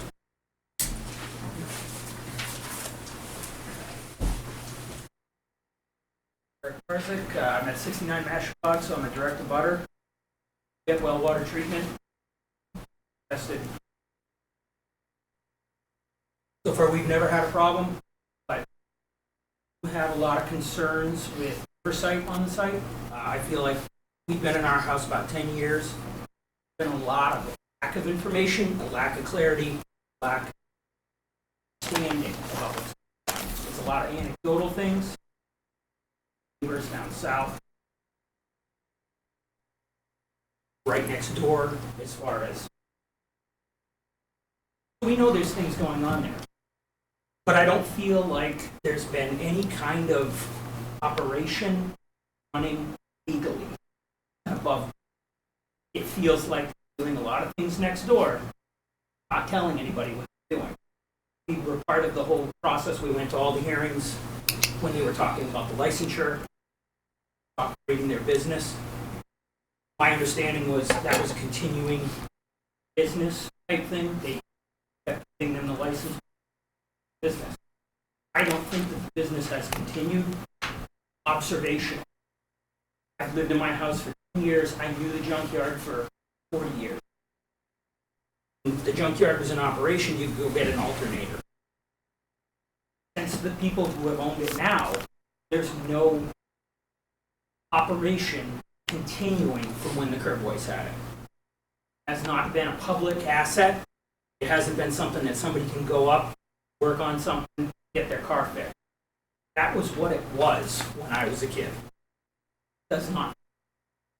So that's probably another issue with the zoning, what's being talked about. But I feel like if they're going to start crushing cars and doing that kind of thing, town needs to be up. That's what I want to make it clear that butters are very concerned. Town as a view of what's happening. Thank you. Anyone else? Go ahead. Todd Baxter, 96 Hog Road. I heard Gary say a little earlier that 13 houses and there was barely a problem with the water system there anymore. Well, I've been there for like 50. So I don't know what your definition of barely a problem, but there is still a problem up there, and it happens to affect like a number of families, like maybe 15. It might not be yours, but it is ours, and it does matter. So what you do and how fast you do it and what you actually care about does matter to the people around there. And it doesn't seem like you guys have ever cared the way you operated or whoever was operating, whatever they're operating, which nobody really knows. So I guess we probably do need to be here, and you probably need to take a little more time. Anyone else? Sure. Go. Scott McCarthy, 22 South Road. I guess I just want to second everything that's been said already. I've got a few bullet points that, again, Becky's mostly gone in depth on. I question the conforming use, which may be a zoning issue, but I was there on the abutter that was on the south side of the land, south side of the pond, and I watched them clear and bulldoze those trees. So whether or not it's questionable or alleged, I saw it happen. It happened just after I purchased my property.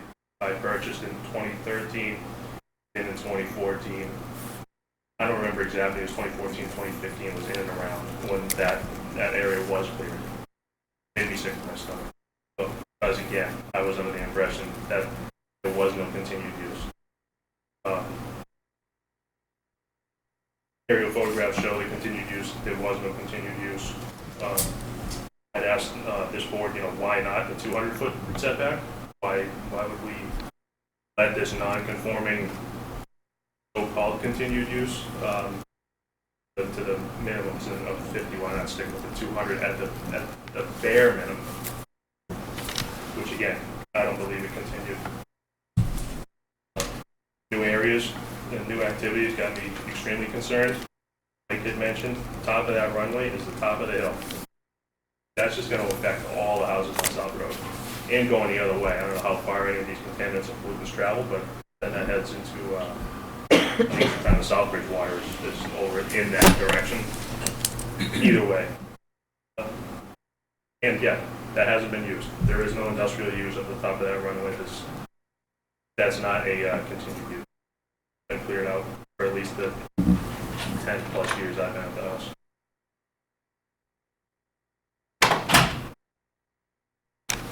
Those are probably the highlights. Again, I think Becky did a much better job at summarizing than I did. Thank you. Thank you.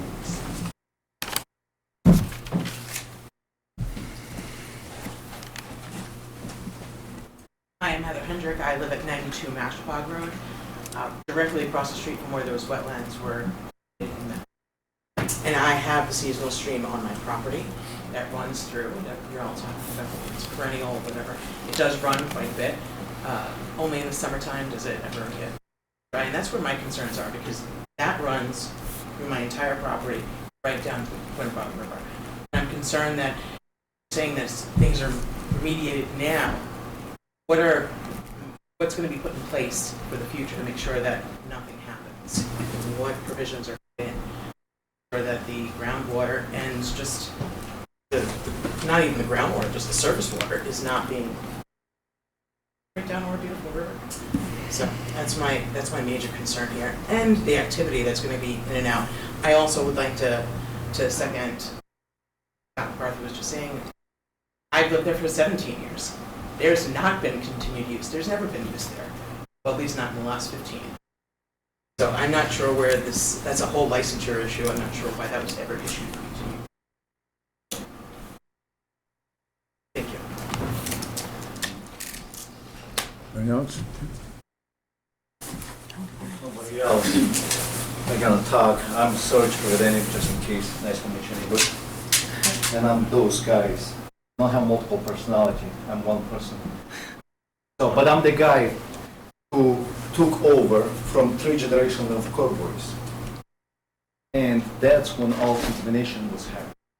When I took over, that's when cleaning, and all the cleaning cost hundreds, not dozens, hundreds of thousands of dollars.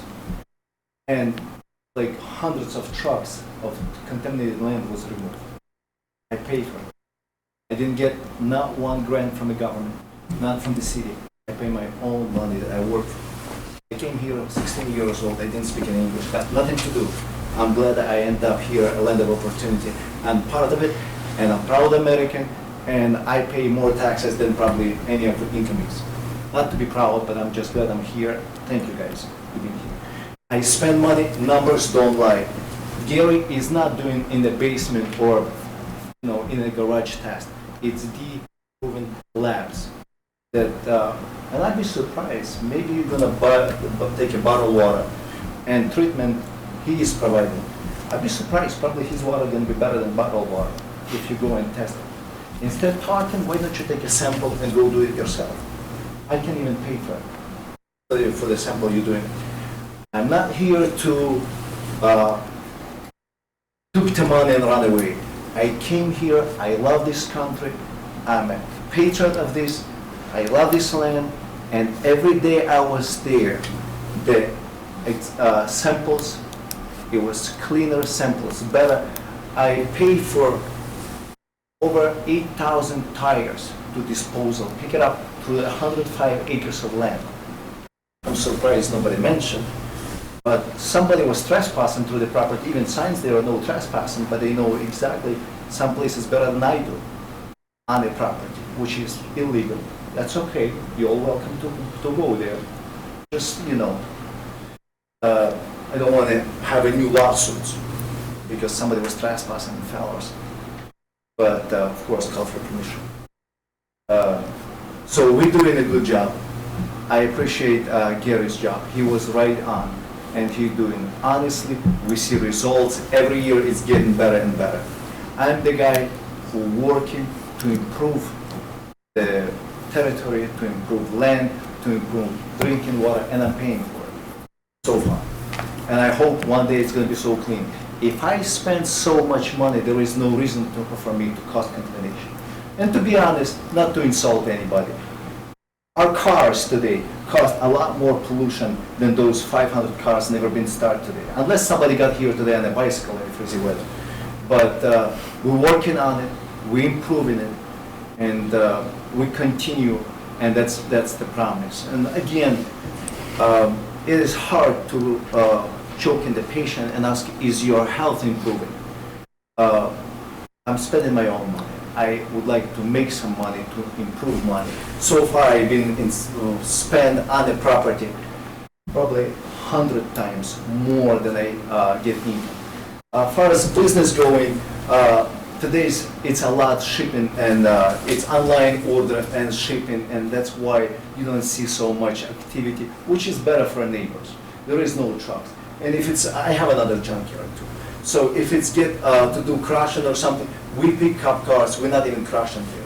We pick up. We have another facility where it's equipped and designed to do crushing cars and process used oil, antifreeze, gasoline, all that. It's processed and registered with properly. So if anybody have questions, you can come to me. You can get my cell phone number. You can reach if you have any questions. I'd be more than welcome to cooperate, work, and as far as I see, when I took over, it looks much cleaner, it looks better. And I'm trying to cooperate, never meant to make any enemies. God bless you. Thank you. Anyone else? Gary, you got any retorting before, you don't want to go home and go to bed with it? One point of clarification to the gentleman about not drinking the water. My comment was that and it's just a point of clarification, many people don't drink water, that's fine. The drinking water standard for the contaminant concern is MTBE, is 70 parts per billion. Those homes, we had concentrations about 35 before they're down to around 15. That is still a contaminant. It's not a natural contaminant, it's man-made. It's caused by the operations at that property. It's below the drinking water standard. I was not clear on that. I should have said the drinking water meets the drinking water standard for those contaminants. I didn't imply that you wanted to drink it or not. We're not testing for the other potability parameters, and there could be other things there, so I apologize for that, and I just wanted you to be clear on that. No, I have no other comments. Thank you. Continuation? Please. I have a couple of questions. On the no continued use, what part of the property were you stating? Because you said for 17 years there was no continued use. You can see the big, huge, Are you talking about? parking lot. There's never been people in there. In the wintertime, the snow would be there. There would never be any So kind you're of. talking the entire site or a specific part of the site? 71. So, so I mean, I'm only speaking about 71. Right, and so am I. So 71, you said that there's no continued use for Yes. 17 years. Yes. And then, Gary already went over the drinking water. With regard to what Becky had to say, we're not gonna relitigate this. There's legal ramifications in terms of whether the Wetlands Protection Act even applies here. The modifications to the Wetlands Protection Act, with regard to the 200-foot buffer, which was shown on the plan, someone had said that it wasn't on the plan, it is on the plan. That is a requirement of Sturbridge that also arguably does not apply. That was part of the litigation. So the litigation went on for over a year. This wasn't just, we didn't haphazardly put this together. Litigation, what happens is when you come to a settlement, neither party gets completely what they want. It's an agreement that each party has to compromise. So, but our position had been that there is no jurisdiction by the Conservation Commission because the Wetlands Protection Act doesn't apply to, a property such as this that was in existence before the Wetlands Protection Act came into effect in 1972. And that's also, that was the argument. This It's a current foolish law- argument. It's not it's Wrong. legally support this, there's No, it law. isn't. No, it is not. There's case law that supports No, there it. is not. I'm not, like I said, I'm not gonna relitigate it. Don't relitigate it here. I'm not, I'm just wanting to explain what the, why, What your position is. yeah, exactly. Yeah, and in it's terms of- wrong.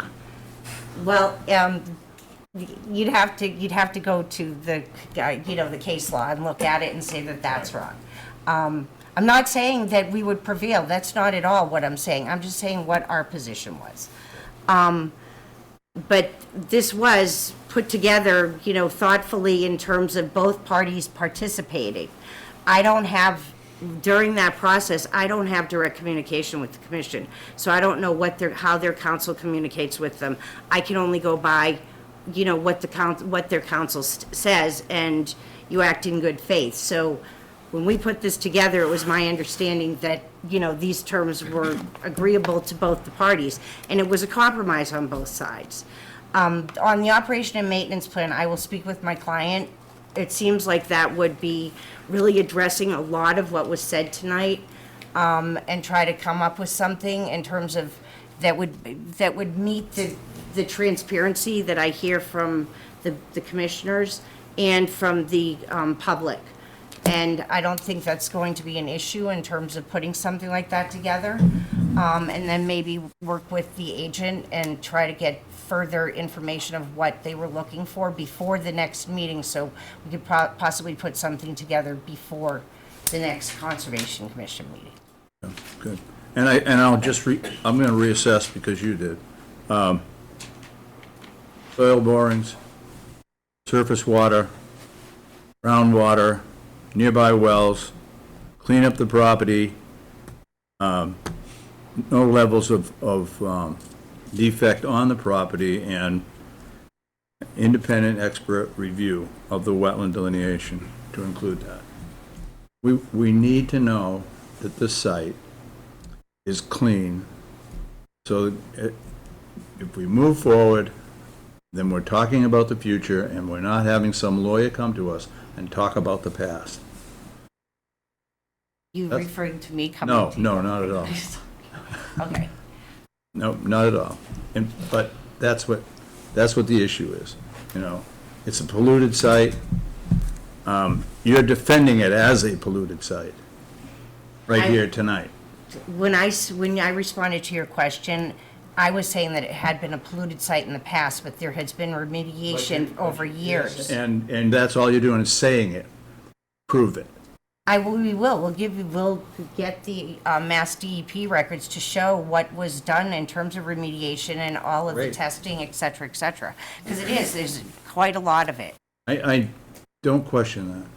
But are we clean now? My understanding is that, yes, it is clean now. And In to terms the of other what part- was and then, within- and then the other thing that you said, I agree with, but the third thing that goes along with that is, a lot of us know what a junkyard was. And what we're looking at here is not a junkyard, it's some further or modern version of taking cars, crushing them, a process, which is great. But I think that it has to be, we have to know about it. We have to know what's going on. You shouldn't fear us, because if you're fearing us, it's because you're trying to cheat. I don't think the way I my look at client was, is living in fear. I don't think he ever thought in terms of having to have to do something like that. I would think That's what- everybody here would think that you're trying to keep the town at arm's length. And if you don't mind, I think we're probably in the swirl now, and we've beaten this up Yeah, okay. sufficiently. I do Well, that's appreciate where we're at. everybody coming So, out, though, but would if you like it's to- if it's okay, I'd like to make a motion to continue the public hearing. Let's ask for them to give us He I believe asked I for it. did already. Yeah. Okay, good. If you, February 20th, I was going to confirm. Do we want to That's our push next it meeting. out? Let's push it out. Because I would we request also push want it out. to Okay. delineate and whatnot.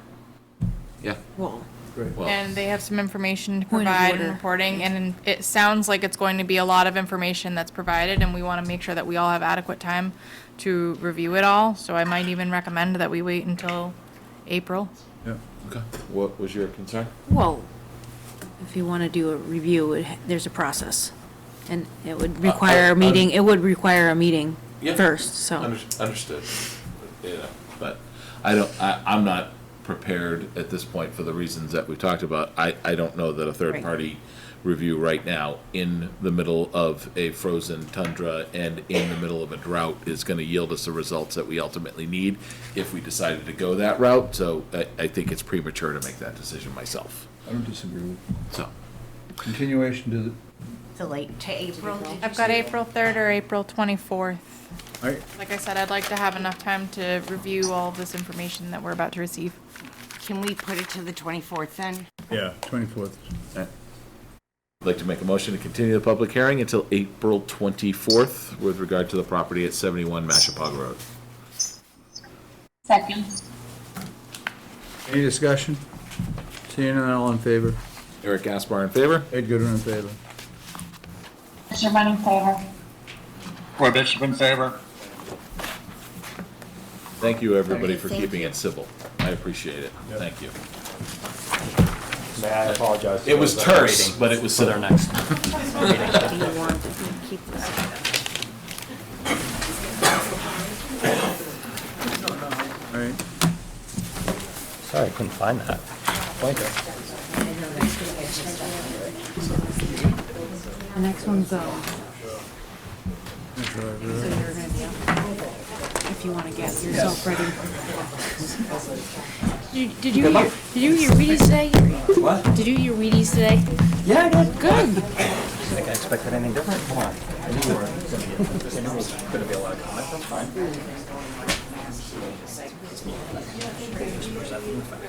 There you go. And then she says, "Oh, I'm just here for observing." I'm like, "Oh, a ball meeting. You should come to this." I'm a member of the finance. It's, I'm nice to meet you. I'm just sitting in on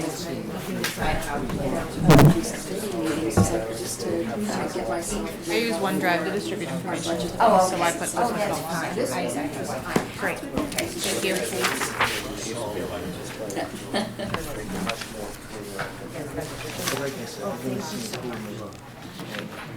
Ed, can you ask them to kind of shuffle? What? Can you request that they Yeah. shuffle off? We can We're move trying to on. move this along here.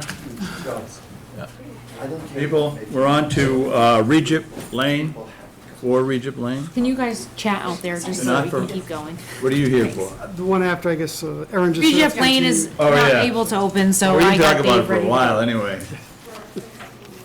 All right. Hearing unable to open, failure to advertise. So we are going on to 241 and 245 Main Street. Does that sound better? Yes. Yes, yes. All right. You're on. Good evening, Mr. Chairman. My name is David Feist. I'm with CMG. Craig Moran could not be here tonight. There was an accident involved one of his trucks, so he had to go to New Hampshire. So I'm here representing him. And I guess we're here to present the next set of plans. We met with Lauren last month, revised the plans. And I guess I could give you a brief overview of, because I know it's been sort of last year, we were working with Army Corps to further, just clarify their property line as well as the limits of the flowage easement on the Army Corps property. With that, we found some encroachments, if you remember, with his trailer and the awning in the back. Army Corps about a month ago issued a letter saying that Craig does have to remove those, and he has till June, I believe, to get that done. So we revised the plans to show those as part of this project. And I know, Lauren, do you need me to put up my boards, or? If you wouldn't mind. Okay. Should can be if in you here, but. This one's it. No, it's separate than the NOI. Do you recall the name of the file? Is this the whole folder? Yes, I just copied the folder from what we have. Oh, I just do it by date, so I can't tell just by looking at that. Sorry. And we submitted on December 12th. Here we go. Is it-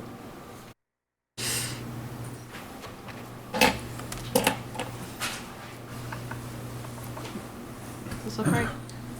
I believe that's the older. Yeah, that's, well, maybe, did you put it with this because your letter, this letter is December 12th, 2024. So I think, did you include that plan in that email? Yeah, there should have been, If you Are you- go online, are you- it, yeah. this is, what's online is Can you scroll 2020, down? yeah, sure. I'll just open it from there. Yeah, that's, the colored plan is not that. It's supposed to be.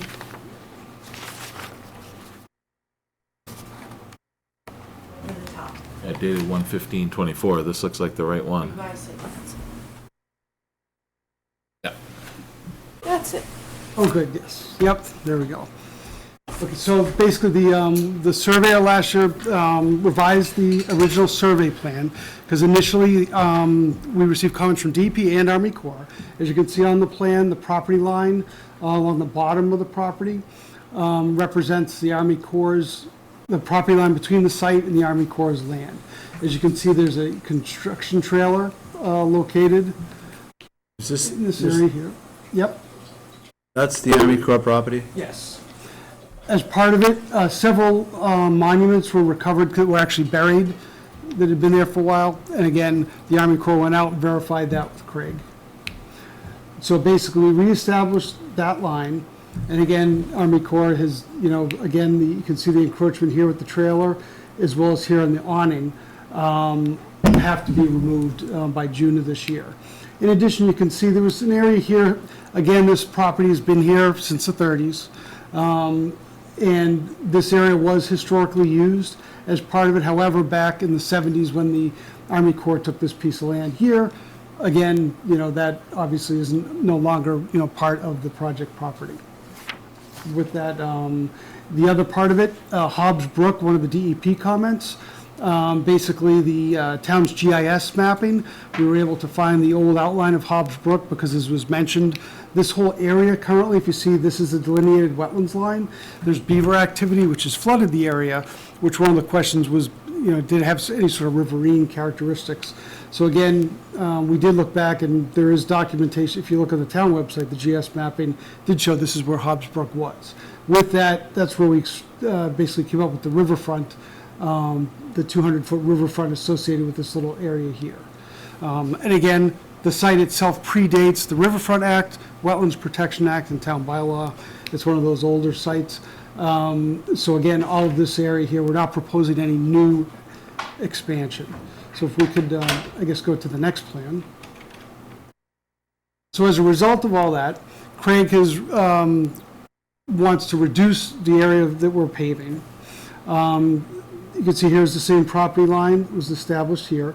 The part of the awning here will be removed. The trailer that is here will be relocated over to this area here, so that it'll be entirely on his property.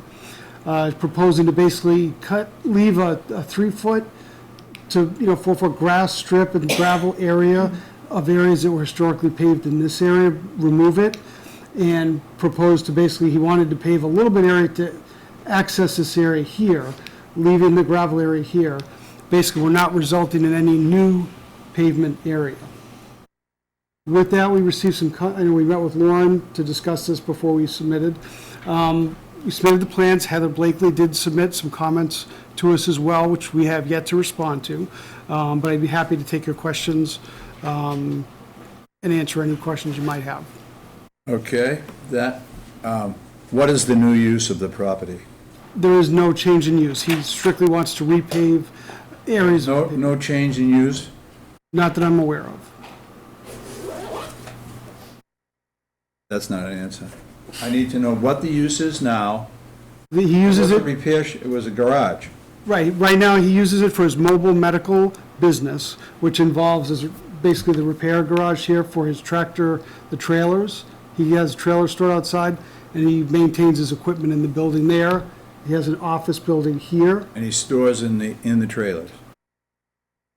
His business is moving mobile medical equipment, MRIs, CAT scan equipment from hospital to hospital, and he does store trailers on the property as well as the tractors. Warehousing.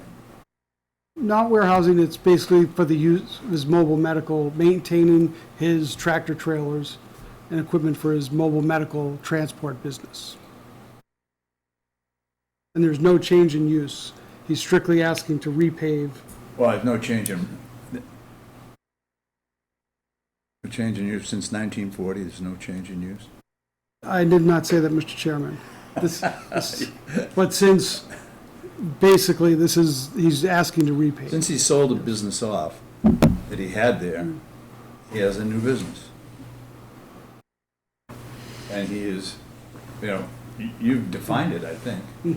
He's warehousing and distributing. No, I believe it's basically maintaining his equipment. There's no warehousing that I'm aware of. Warehousing in the trailers, you mean?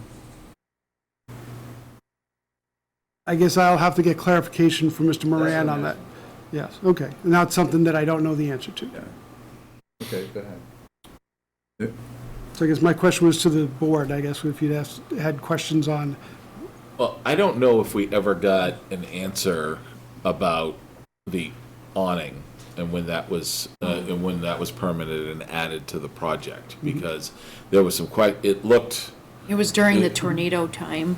But was it permitted?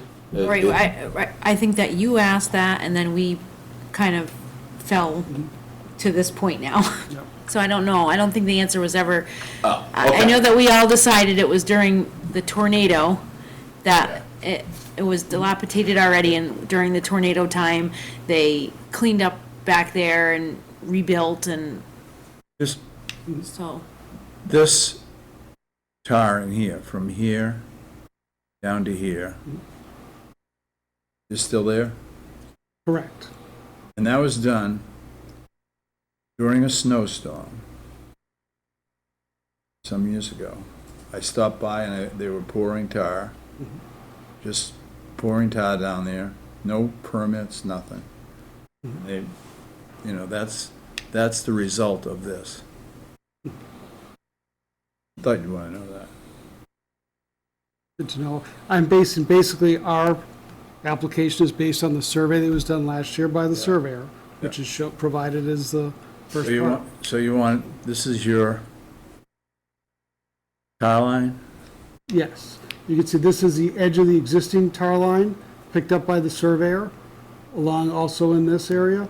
This area here you see hatched is the proposed area he'd like to add to the gravel area down below, in turn for basically removing this area here. With that being said, Mr. Moran has also expressed that if this is an issue, he would be happy to not pave this area and reduce the pavement area even further, if necessary.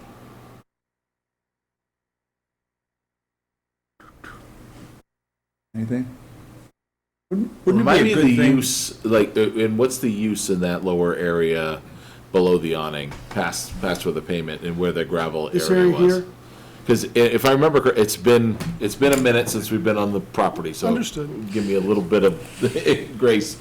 I mean, it's not pavement, but it's basically pavement. It's completely impervious at this point because it's been so compacted down, right? So it's not doing anything to protect the wetland. It's basically coming off of that hill at whatever rate it is, and it's dumping. Correct. What is the use down there? I cannot remember. Is there storage of containers, or is it just an open lot? And is it going No, to it's a continue? little combination of everything. He's got from the tractor trailers and trailers down there as well. It's got about six There's or eight room- yeah. full-size trailers now. Yeah. That he's using for storage. In my opinion, it's just an opinion, but,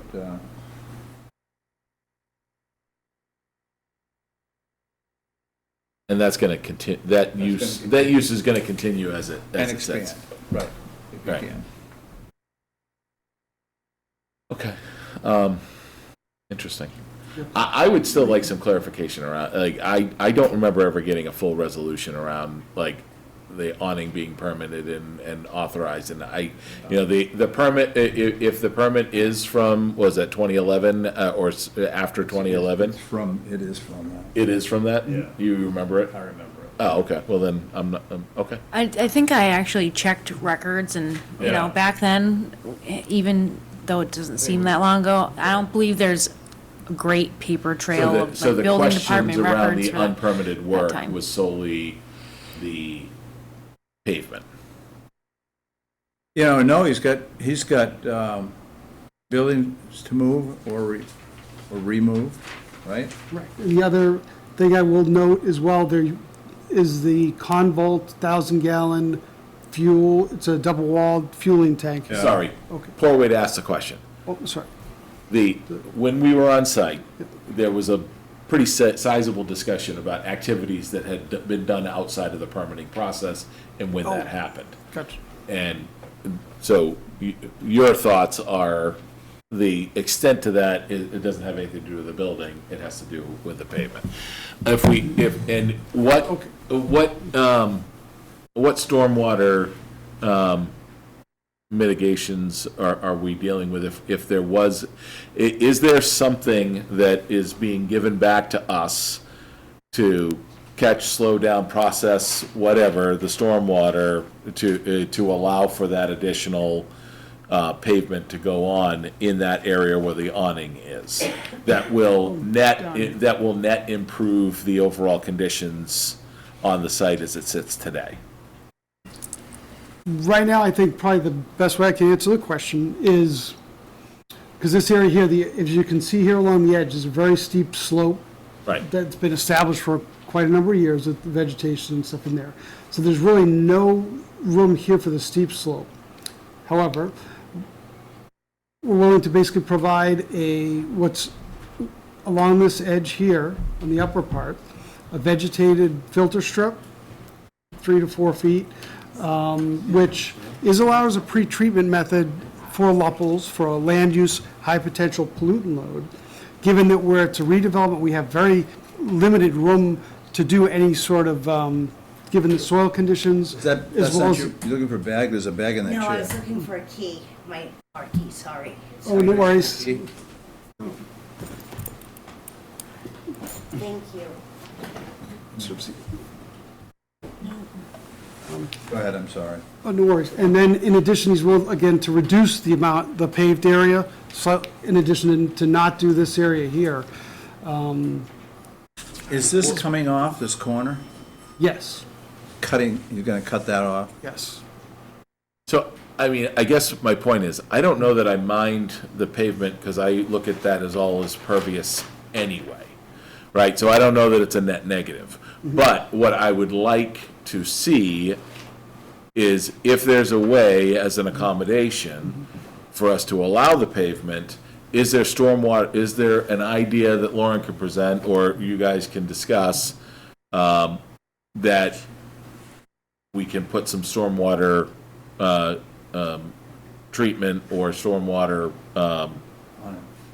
collection at somewhere at the bottom of that, at the end of the pavement, that will help slow down the speed, because, I mean, it's steep, it's coming down that hill, and it is not being stopped, and it's just creating, additional problems, so I'm looking to, get an idea of how we're going to improve this project, or this lot, from a performance standard, and justify, Craig's coming to us for a request for us to do something outside of what we would normally do. I'm not unwilling to listen to that conversation, but I want to make sure that the net impact of that is better than what we're dealing with today. And what I see here is that 3 feet, that's okay, but that's less, it's helpful, right? And that is concerning, but I'm also concerned about this side of the property, because I just feel like whatever stormwater's coming off there is just catching on the side of the building and just running right down the hill, and it is not being caught, it is not being processed, it is not being dispersed, it is causing problems. So I'm willing to listen, this is just one person, but I'm willing to listen to the addition of that asphalt, because I don't think it's going to necessarily change the performance of that, because it's impervious anyway. Correct. Right, but Correct. what can we do to improve that state of affairs? And get Mr. Moran what he's looking for. Well, is the plan to begin lining the trucks up along there? Again, it's the use of his. How many has he got down here? He's got 4 or 5 down here? There's a number. Double row of whatever. So now he's pulling this out, right? Or he's moving it from one side of the building over to this side here. He's moving it over this way? Yes. Closer to Or right here. that area there, huh? And this is all going to be paved. So then he's going to back in his trailers here, right? Correct. Going to have lines of them. Probably 6 there, right? That area is not very big. Reality, I think you can only fit, you see the size of this here, he can only really, I think he has 2 or 3 currently. My guess is when this is done and this is defined, because currently right now, when you go out there, you can kind of see this old edge here, but you'll most likely only fit sort of 2 trailers here. The other issue is these trucks have to pull in and have a maneuvering area. Yeah. Which really, this whole area here needs to stay open. For that, so he's really limited to a few here, as well as this area now will be even more limited, because he'll be having to put in basically a compliant, above ground, convol tank with the bollards to comply with the fire department regs, as well as we're reducing the paved area, so there'll be less storage in this area. And again, what you see down here is pretty much all he can fit. And as we found, I know with the children's dentistry project years ago, to go back to that one, that parking lot, if you remember, I know I had referenced that before, was not paved. And when I was at McClure Engineering, it used to flow down to Cedar Brook and turn it coffee colored because of the silt and stuff, because there was no pavement. There was the same thing, we had a steep slope along Cedar Brook, and there was one catch basin, and basically we were allowed to repave that, and it actually fixed the problem, or some of it, where at the TSS now, there was no silt and sediment running off because we had pavement. And again, the gravel parking lot is virtually, as you know, compact, with the exception of you don't have the pavement to sort of hold the silt and stuff in place. And that was, again, I know it, I get my coffee over there every once in a while still, and it did make a difference when we paved that. Part of the reason he's doing this project is because his pavement up in this area is in disrepair, has been for a number of years. But to your point, again, I guess we could provide some more documentation on the basic line filter strip, and if you're looking if there's something that can be done down here in a similar fashion, I guess, to slow down the... I'm not making suggestions, I'm just letting you know that I would like to see something down there. If as I see it right here, I don't see myself being able to justify adding the pavement, but if there is something that can be made as a suggestion that Lauren would agree improves the condition of the site and the way that it performs from a stormwater standpoint and will protect the wetland better, then that would resonate with me, right? Fair enough. I'm just, but as I see it right now, all you're doing is asking for additional pavement for whatever business use Mr. Moran has. That's fine, but there's no additional benefit to the wetland, right, for that give back. And we're talking, too close to the wetland to justify any type of disturbance that isn't going to provide additional protection, as I see it. Right? There's got to be additional protection in order to justify us considering making any moves on this project. And I guess if we can say, one last question, Mr. Chairman, if we can also, I know working with Lauren as well as Heather at DPW, if we can come up with a, I guess, a solution and/or justification to address your concern, is that something that would be acceptable to you? Well, I'm only one person, I'm only one vote, but, like, as it sits right here, I don't see a reason why to say yes, right? That's all I'm telling you. Understood. Right. Laura, any comments? No. No. No. Is that right? I'm almost in favor of. No, I agree with Eric. Yeah. Like there has to be some type of mitigation for the runoff. Okay. Well, that's a two. I can go along with that too. I just don't see, I don't want it to extend further down in, like if you're talking about, what do we got? This area, yeah, we can remove this area here, Yeah. and we basically will further reduce the pavement from what's there currently. Right. And any mitigation that you come up with and bring to Lauren, I think that would be, I'd like to see the plan executed with the building movement, so we got a better view of what we were getting. I mean, that's. Well, and if they're gonna make that adjustment anyway, which you're requesting, if we could also see the parking lines for where the trailers are gonna go up on that side of the property, so we could see the full scope of what the plan is for the use of the lot, that's a good suggestion, Ed. But, and maybe if we could see that as well, that'd be helpful. I'm a visual learner. Yes, fair enough. All right? Public comment? Yep, sure. Do you want? Audience, say audience. I will be much quicker, I promise. Becky Dendro, 15 South Road. I just because I was here when this project started. So, Eric, to answer your question, I guess I have a question. Did you guys get a stormwater management report for this No, project yet? we did The not. project is subject to stormwater standards. Them giving you the report would answer your questions. And I don't remember, and I don't know what happened since, but I think there was a question about like gravel areas that weren't paved. So Oh, yeah. Yeah, that was clarified on the, Mr. Chairman, on the existing conditions plan. yeah, Yeah, so we right, did you go to clarify. gravel to pavement, Yes. you increase impervious, you're subject to stormwater standards, like, I mean, the redevelopment of it is subject to stormwater standards, so if you had the report, they would have to demonstrate compliance with all of those standards, so you would meet it that way. So that's just my comment about that. Do you have that?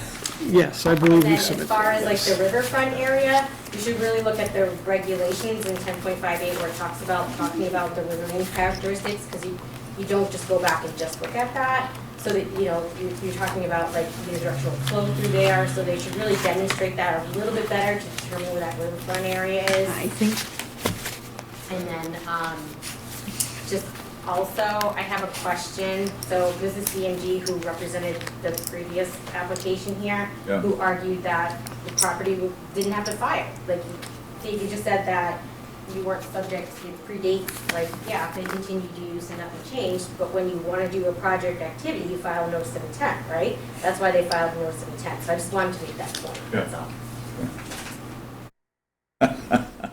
Sorry. Steve, I think it's because you Go ahead. took on this project when it was in the middle. That's why, but there was actually kind of a Gotta back and move. forth with your predecessor about necessary for that stormwater report, Understood. so It that's moves why us you look along. through there, but it's not gonna be there. All right, and we can provide whatever. Actually, Mr. Chairman. And at the end of the day, again, Mr. Moran, it's my last thing I'll say, and then we'll request a continuance. His only goal is really just to repave and fix his failing parking lot. No more, no less. He doesn't want to expand. He doesn't want to do any more. As with it, if we can provide some improvements, that's what my goal is as an engineer. Good. Yeah, all right. So continuation? Yes, please. And February 20th, is that Yes. Did appropriate? you want to hear any of the concerns that I had? Yeah, sure. Yeah. You were supposed to start through. So when we had looked at the plan too, my concern more is not as much of the activity that's going on the site, but of what is coming onto the site from the road. So we had discussed the snow storage area, which has been added onto the onto the plan. Obviously, up in this area here. And over on this end here, we're trying to going on it based off of realistically where a plow is going to push snow. But as you all know, snow is extremely dirty. While we can put provisions on any order of conditions that say, that the applicant can't use salts on the parking lot or anything like that, we know that DOT and we know that the town still does. So either way, that's still coming on from off the street. Any sand or anything that is going to get washed onto the site. Originally, or when I had seen this plan, because I am also coming in on this, this is the first time that we've had a hearing on it since I've been here. So I'm still catching up and hearing your concerns and discussion. When David brought the plan forward, there was a gravel strip going around on this end. My concern with the gravel strip is that it's just going to have to be replaced and it's going to fall off the side of the edge after every few years. With vehicles being parked in there, snow plows pushing it, even just how many times that I have seen vehicles that drive by just go in and turn around in that parking lot. So that's why I had recommended the grass swale. There are definitely areas that any parking lot can be approved in looking at some type of pretreatment. I'm also wondering if at any point throughout this project history, if a permeable pavement has been considered in doing permeable concrete instead Never. with gravel laying underneath it. I don't know if that's anything that had ever been considered. And also I'd be concerned of the cost effectiveness, but I think that if the driveway can be, if this area down in here, if the applicant is willing to remove in this area and have something else that we might be able to have some pretreatment, especially if we can change the pitch of the driveway slightly. Having the above ground fuel storage is, in my opinion, an improvement to any type of underground system, especially because the double wall systems are far more efficient and effective at maintaining mess, and you can actually see when things are happening versus any underground tanks that are seeping waste that we don't even aware of. So I think there's definitely some more that can be explored and going through the stormwater report as well. All right. I've heard it. Well, I'd like to make a motion to continue the public hearing until February 20th. Do I have a second? Second. Any discussion? Hearing none, all in favor? Eric Gaspar in favor? Ed Goodwin in favor. Sandra Romano in favor. Roy Bishop in favor. Thank you. Great, thank you very much. Yeah. Nice day, See, we got all wound up in those other meetings, so we had to pick on you for a while. No worries. Sorry. Yes. Poor Dave's taking strays for Gary. One old Sterling Go in the office tomorrow. Road. Give him a what for?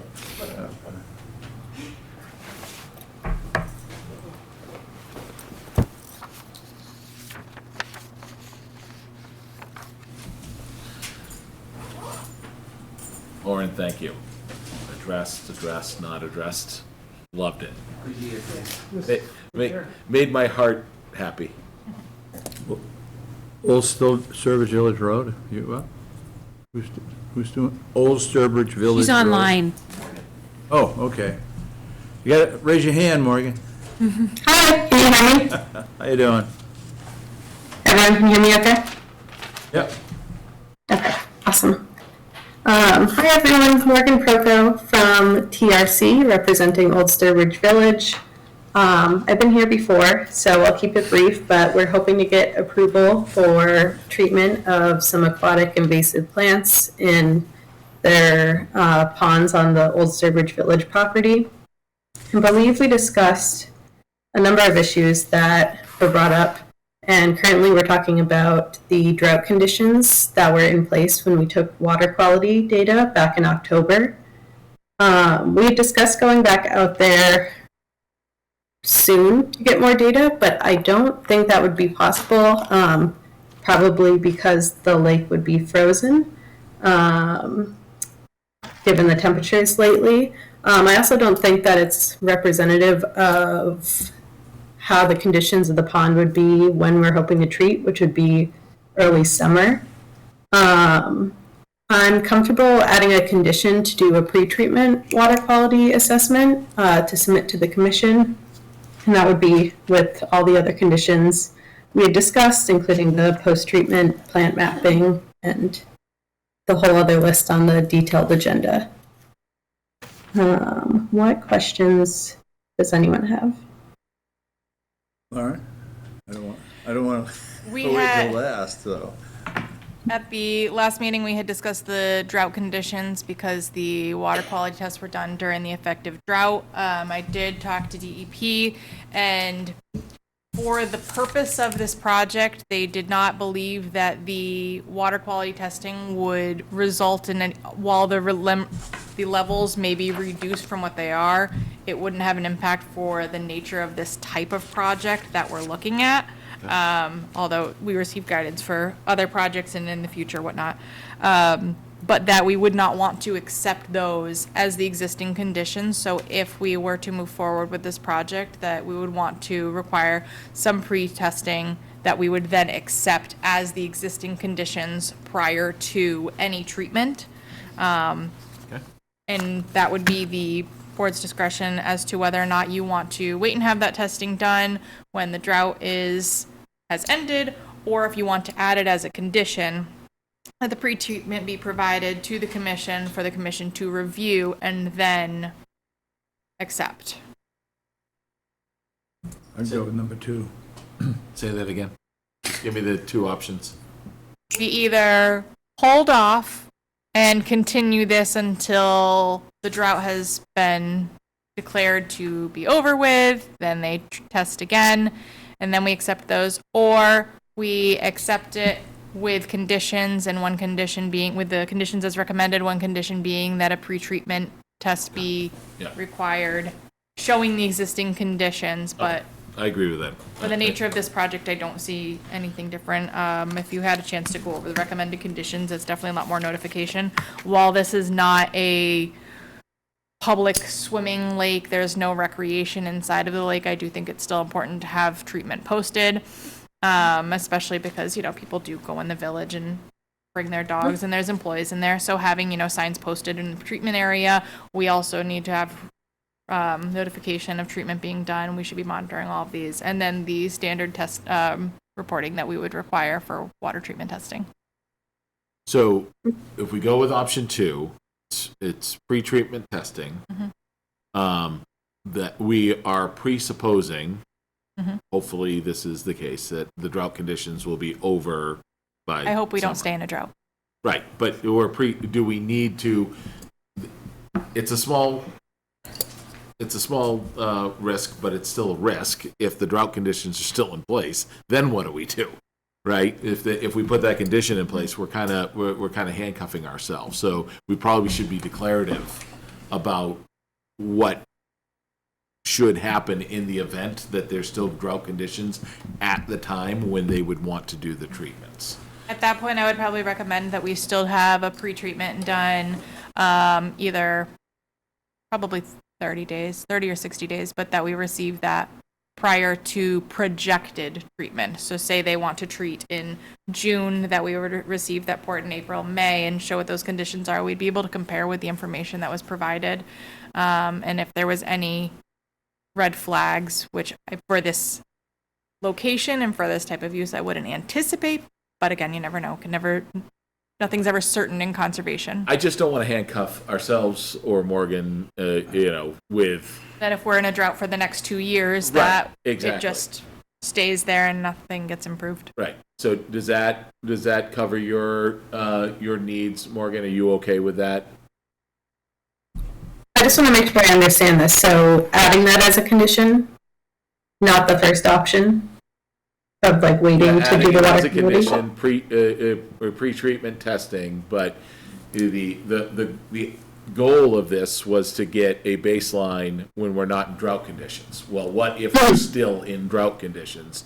If we're creating, we could create this infinite loop that we can't close out if we don't address the fact that we might still be in drought conditions. Hopefully that's not the case. So the Lauren's suggestion is either 30 or 60 days prior to treatment, we set that, we get that treatment set regardless of whether or not we're still in the drought. Yes, that's fine. At least we have, what was it, September or October data to compare to whenever that is. When are you anticipating treating? Ideally, it would be early summer. Early June would be best. So testing then in April? Yeah, Early April April? 9th, yep. 60 days sufficient? I think 60 days. Okay. And April showers bring May So do flowers. you want that to be 60-day prior testing, and then the commission must vote to accept those conditions, or do you just want, when I receive those results, that we just, I bring it in as part of my agent's report, we review it, we discuss it, but it doesn't hold anything up unless there's any red I'd be flags? okay with agent approval, not commission approval, but that's just me. I don't know how you feel, Ed. Agent approval's fine with me. Any further discussion on it? Floor. Roy, Flora? We've lost a lot of our public. Any public? Then hearing nothing, anything else you need to bring up? So with regards to DEP file number 300-1205, 1 Old Sturbridge Village Road, I'd like to make a motion to close the public hearing. Second that. Flora second. Discussion. All in favor? Eric Gaspar in favor? Ed Goodwin in favor? in favor.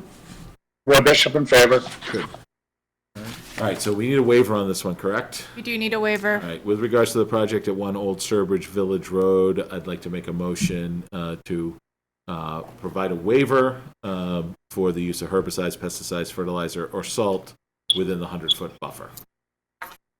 Second. All right. Eric. Any discussion? Eric Hearing none. Gaspar in favor? Ed Goodwin in favor? Sandra Manna in favor. Roy Bishop in favor. With regards to the project at 1 Old Sturbridge Village Road, DEP file number 300-1205, I'd like to make a motion to approve the project with the agent's conditions detailed in the agenda and the additional pre-testing 60 days prior to treatment to be reviewed and accepted by the agent on behalf of the commission. Second. Discussion?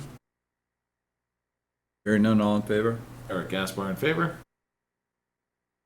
Ed Goodwin in favor? Sandra Manna in favor. Roy Bishop in favor. With regards to the project at 1 Old Sturbridge Village Road, I'd like to make a motion to approve the project under the Sturbridge Wetland Bylaw with the conditions already agreed to and the additional conditions laid out in the detailed agenda by the agent. Do I have a second? Second. Second. Any discussion? Hearing none, all in favor? Eric Gaspar in favor? Ed Goodwin in Sandra favor? Manna in favor. Hello, and Roy Bishop in favor. great. Thank you. Morgan, you did it. Congratulations. Finally. Thank you so much, everyone. Thank you. Thank you. We are now at 216 and 226 Charlton Road.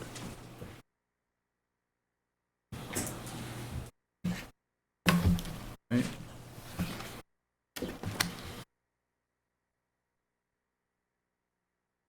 How you doing? Good evening. For the record, Luke DiStefano with Bowler Engineering. Basically, a real quick background. We were here before the commission once before. Since that time, we have received a series of various comments from various department heads, all of which, in our opinion, have been addressed satisfactorily. Most of the comments were really, I would consider, minor. We are also proposed to be before the planning board on Monday.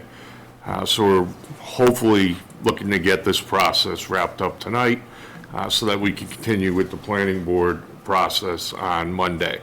Again, I'm happy to go through the project in more detail. I'm happy to go through any of the conditions, but given the late hour and the fact that you still got a handful of items on the agenda, I figured I'd open it up to comments from the commission or the audience. Thank you. I appreciate the fact that you think this is late. This is not late for us. It still says 8 over there. Yeah. That number. All right.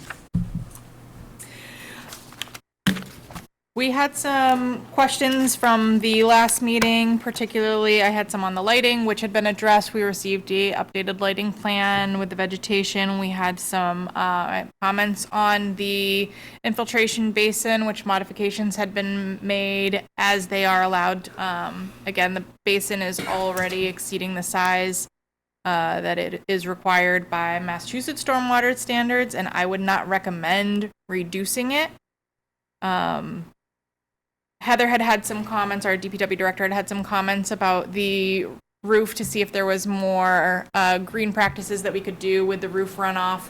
And we had further discussion with Andy and then with Heather as well that the proposed as it is going to be the best suitable for this site. Modifications were made to the operation and maintenance plan that would require annual vacuuming in addition to the 2 sweeping because, again, similar to the last site or the Charlton Road site, that this is off of Route 20. We know that Route 20 has all types of things coming off of it, so it's not so much the concern of what's going on and the activity going on in the site, but everything that's washing off. So having that swept and vacuumed is going to kind of be in the best interest, again, from any type of silt, debris, sand, salt, and everything that's going in. We had questions on the snow removal, that had got addressed and pushed back into the 2 parking spots, so it was further from the resource area.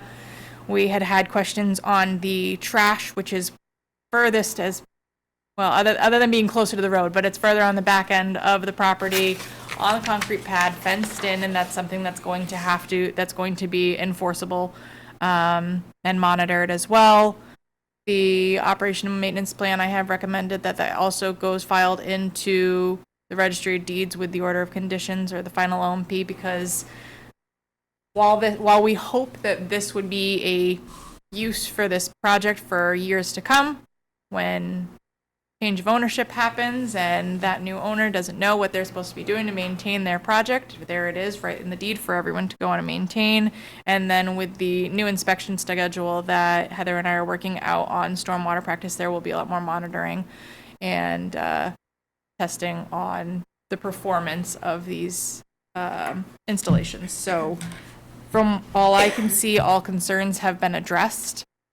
This is a change to the site, and while it currently does not have the type of activity that it is, it's the best extent possible for what can be done to mitigate and catch any runoff and any concerns in this area. So I would defer to the commission if they have any other questions, comments, or concerns that have not been addressed.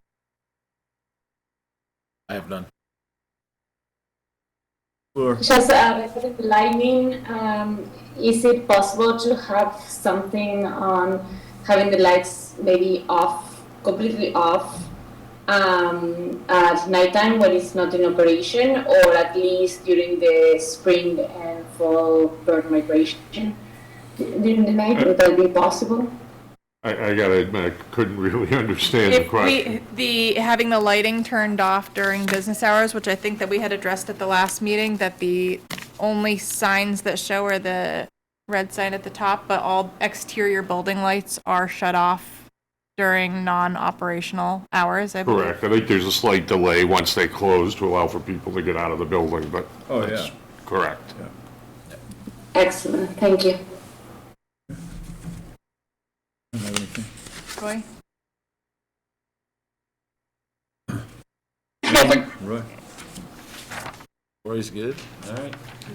Any public?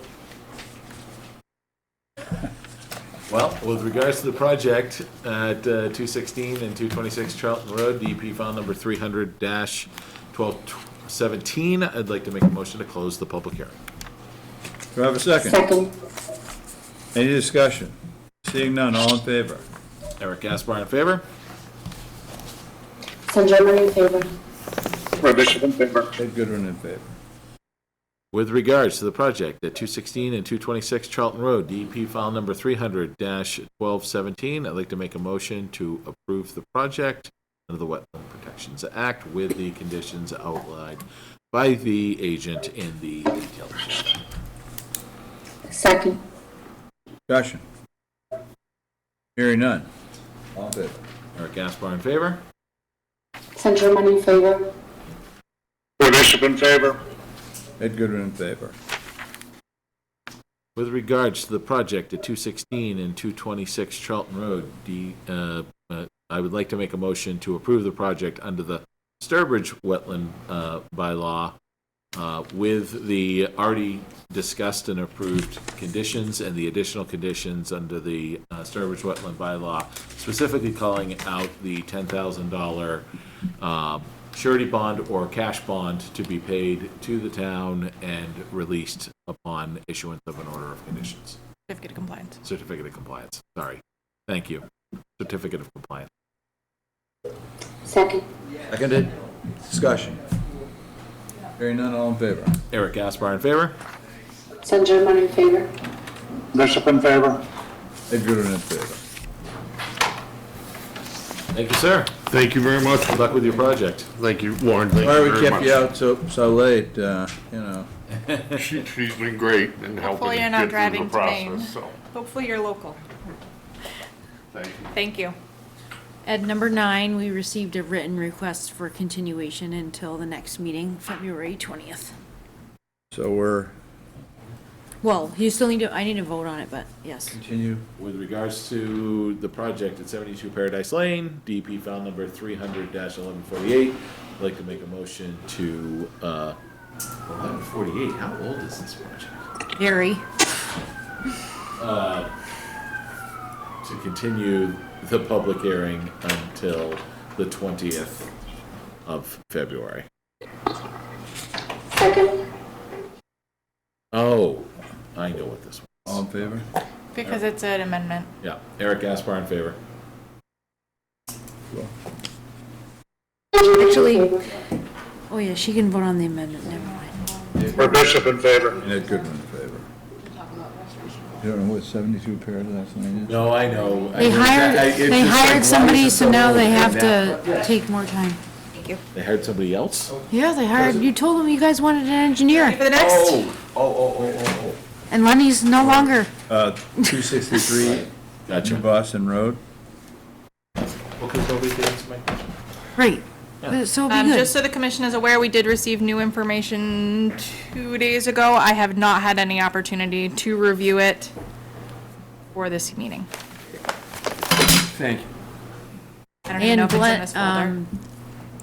the applicant representative has re-notified the butters. Thank you, Glenn. Yes, thank you very much.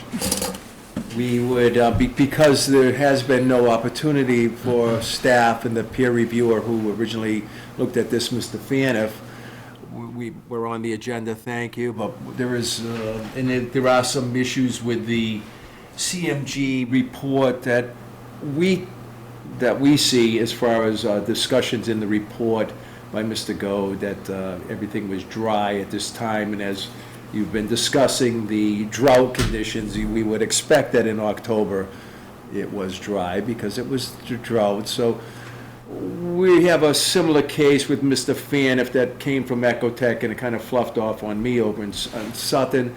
And there was this request to wait until we have the water back up. Even though the report by Mr. Go does go into USDA, and it has to do with the cut in the back, the 35-foot deep cut from the gravel pit. It does go into lengthy discussions on what it was there before, the farmer's pond, the cut, the head cut, the pit, the draining of that Merrimack soil. So I think there's a lot of valuable information in it, but the commission might have questions on the discussion in this lengthy report. We believe it's lengthy on the fact that it was dry again in October. Yeah. So we would ask, when I'm done with this and after your questions, that we get a continuance, giving your people time to review that report. We are going to also do, Mr. Fanoff at the time of the site inspection did make a point, and even at the meeting, that I might have cherry-picked some location where we came up with 77% upland plants in that short ravine that we're crossing over. I think the whole contention here is are we buying, or do we have a piece of property that we bought that forces us now to cross wetlands, and that was created some hardship in '07 when the commission bought the back land for parkland. Now Old Peckham has it. And we're still contending that the draining of the wetland, although there is still that red maple swamp there, we're not saying that the red maple swamp is gone. This would be standing on Boston Road, the front left, that larger swamp. We call it in the report, or Mr. Go does, as diminished, and we will stay to that it is a diminished wetland, but it is still a wetland. So it has shrunk, where we're claiming, because of groundwater table being drained away, and the USDA calculations that are given to us by that agency does go into the draining of it. So I think I'm kind of leave it soon with that, because, I could continue on. We want to give you time to review it all, and we'll come back at your convenience when the water table is back up, and we hope it's not 2 years with the drought, as been referenced earlier, that we can look at the water table during biological zero, as the case is in Sutton, as this 24, we looked at it, and we had water table well below 20 inches in that small ravine that we're crossing over to get into the site. So we'll do the same thing this year, but this year we're going to have PVC pipes in here perforated, like the Sutton case with Mr. Fanoff, and actually monitor 42 degrees at biological zero, approximately 20 inches down, and show that the water table, if we don't have a drought, is below that point. And that's why we have 77% upland plants. And one last point about the upland plant. I know here's Ed yawning on me. Oh my God. I'm only kidding. So the one last point on Mr. Fanoff and him claiming that in 20 years these birches and pines would be shallow root, both U.S. Army Corps and DEP only talk about shallow roots as it has to do with trees, not with bushes or herbaceous or saplings. So Mr. Fanoff was making a case that it was saplings, that the law was covering even saplings. No, it doesn't. So there's a little bit more we want to present along with Mr. Gold's report, along with looking at where the water table is at biological zero, which is around the beginning of the growing season, as that's when that occurs. Okay. All right. So Lauren's got some light reading to do, is what you're saying? I would also like to recommend that at this point, because this project was under peer review, but these observations were made under drought conditions, in my opinion, I do not see this. I think that we should reach out to our peer reviewer just to keep them in the loop of what's going on, but I wouldn't recommend costing an additional expense on behalf of the applicant when we know that this is a drought condition that we shouldn't accept anyway, and that we wait for updated conditions before asking our peer reviewer to go back out and extensively review and provide comments back on something. But I think that we should send him the report and just keep him in the loop of where we stand and what's going on.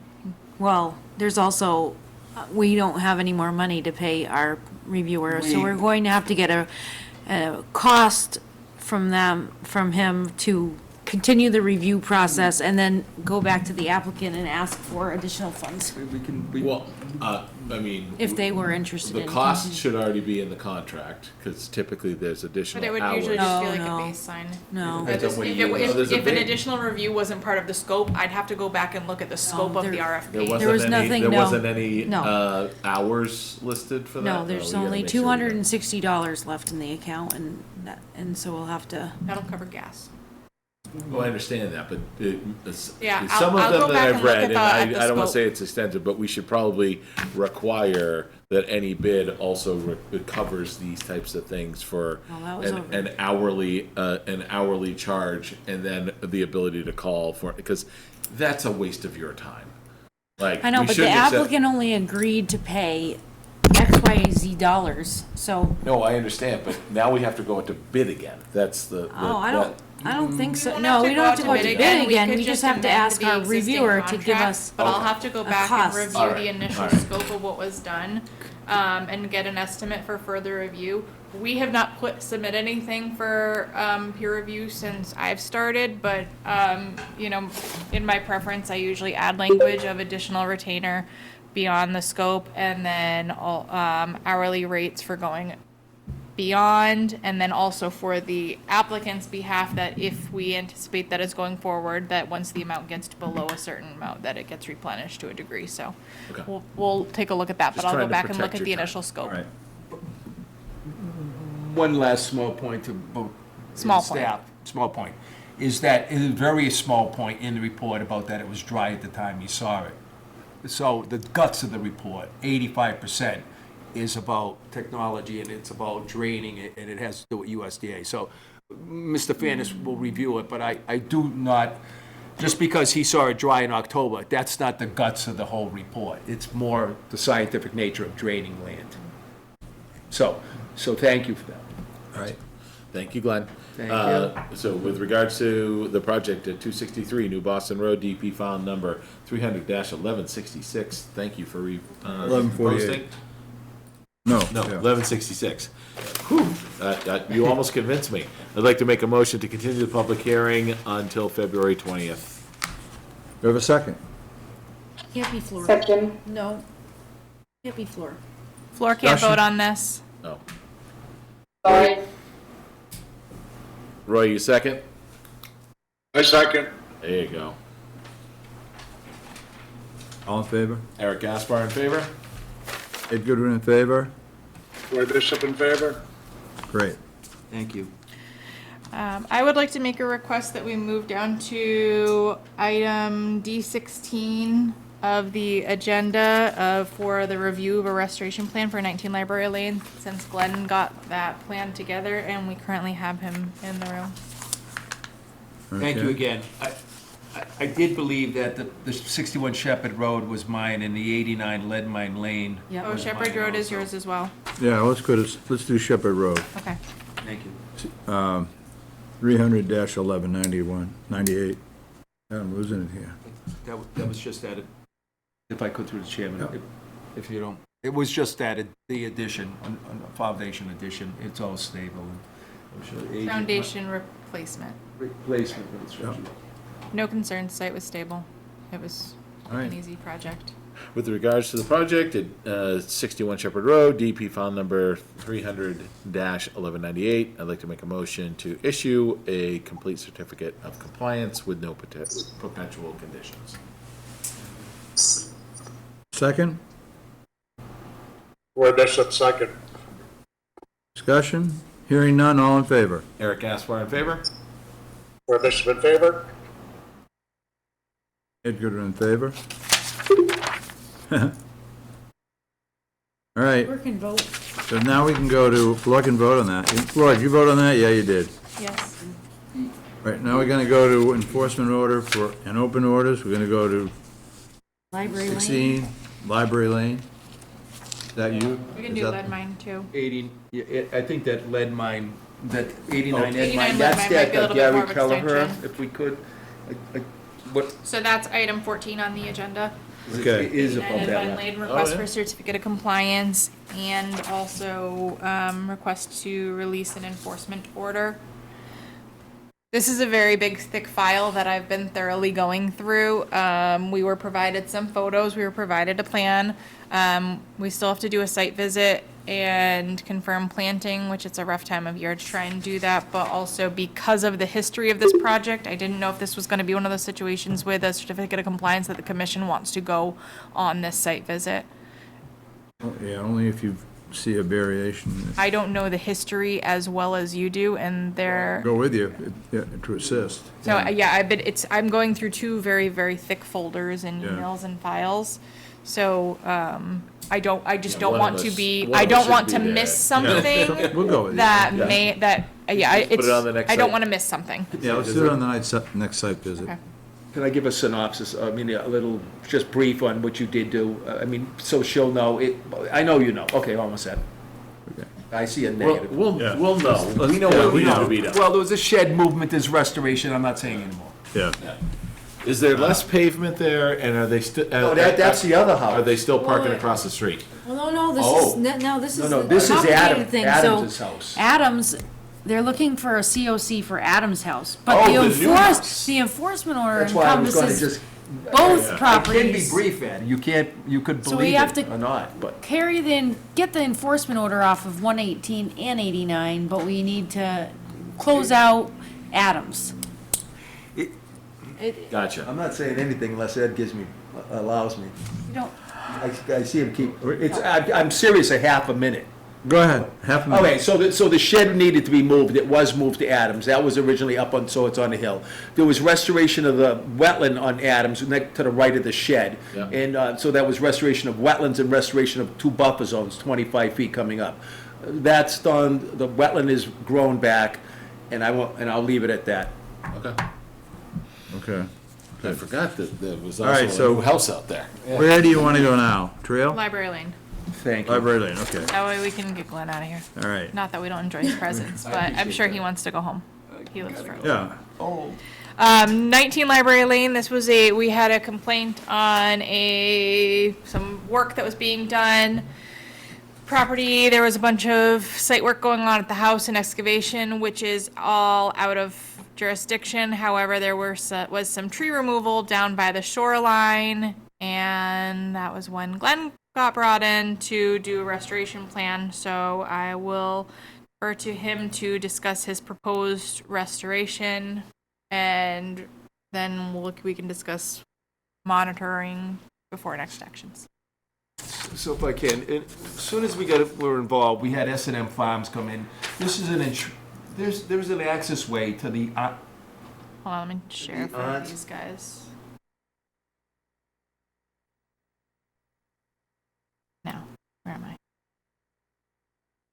so there's an access way around that comes down through this level area. There was no dirt alteration from here. This is an access way to the aunt's house. Well, it goes right to there. Here's the house. This is the 200-foot zone. And there was tree removal right here and in here. The beaver cut down a birch tree over here. That wasn't us. There's a wall. There is some minor erosion if we ever have an inspection. That might even say that. Natural erosion that's been occurring over the years. We're filing erosion gully. That's what that says. Well, we're talking about the cutting that they did. Right? Yeah, the cutting was to replace with saplings, 2.5 to 3 inch caliper, and the cuttings were, because you always like trees closer to the resource area than maybe, than they might have been. So some of the cutting was, in fact, there's the stumps. Up in here, we brought, there's stump 1. Sometimes I can't see everything even. So that's a stump right there. A stump over here. How many? We had 3 stumps and we replaced with I see six saplings. Yeah. So there's 2 up next to each other, Glenn. Some of them are off-site. This one right here. Those are the See, 2. that's off property, but we're still replacing it because it's relatives and they did cut it. So we brought the trees onto our property because the relative owns that other property. Sal San Germano, Pisano, he is online just listening. He was going to come today, but it's Boston, so I says, let me just talk and you can be online in case there's any question. Okay. So we brought them down, saplings down into here. Nothing really occurred. If we go there, you're going to notice that there's a beaver chew. In fact, Sal thought, the surveyor, Joe Levesque, thought that the owner might have taken an axe and made it look like it was done by a beaver. It was a beaver. I was there when the tree was up. I go, no, that's a beaver chew. The beavers are used in the lake. So he actually did have stump 14-inch right there. We're going to go see it. It's a beaver. So we're not going to, but we're given 3 saplings in there. I believe we have oaks.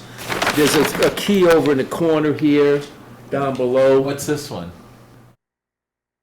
It says 12-inch diameter stump, but it's not something we cut down. There's some rotted old.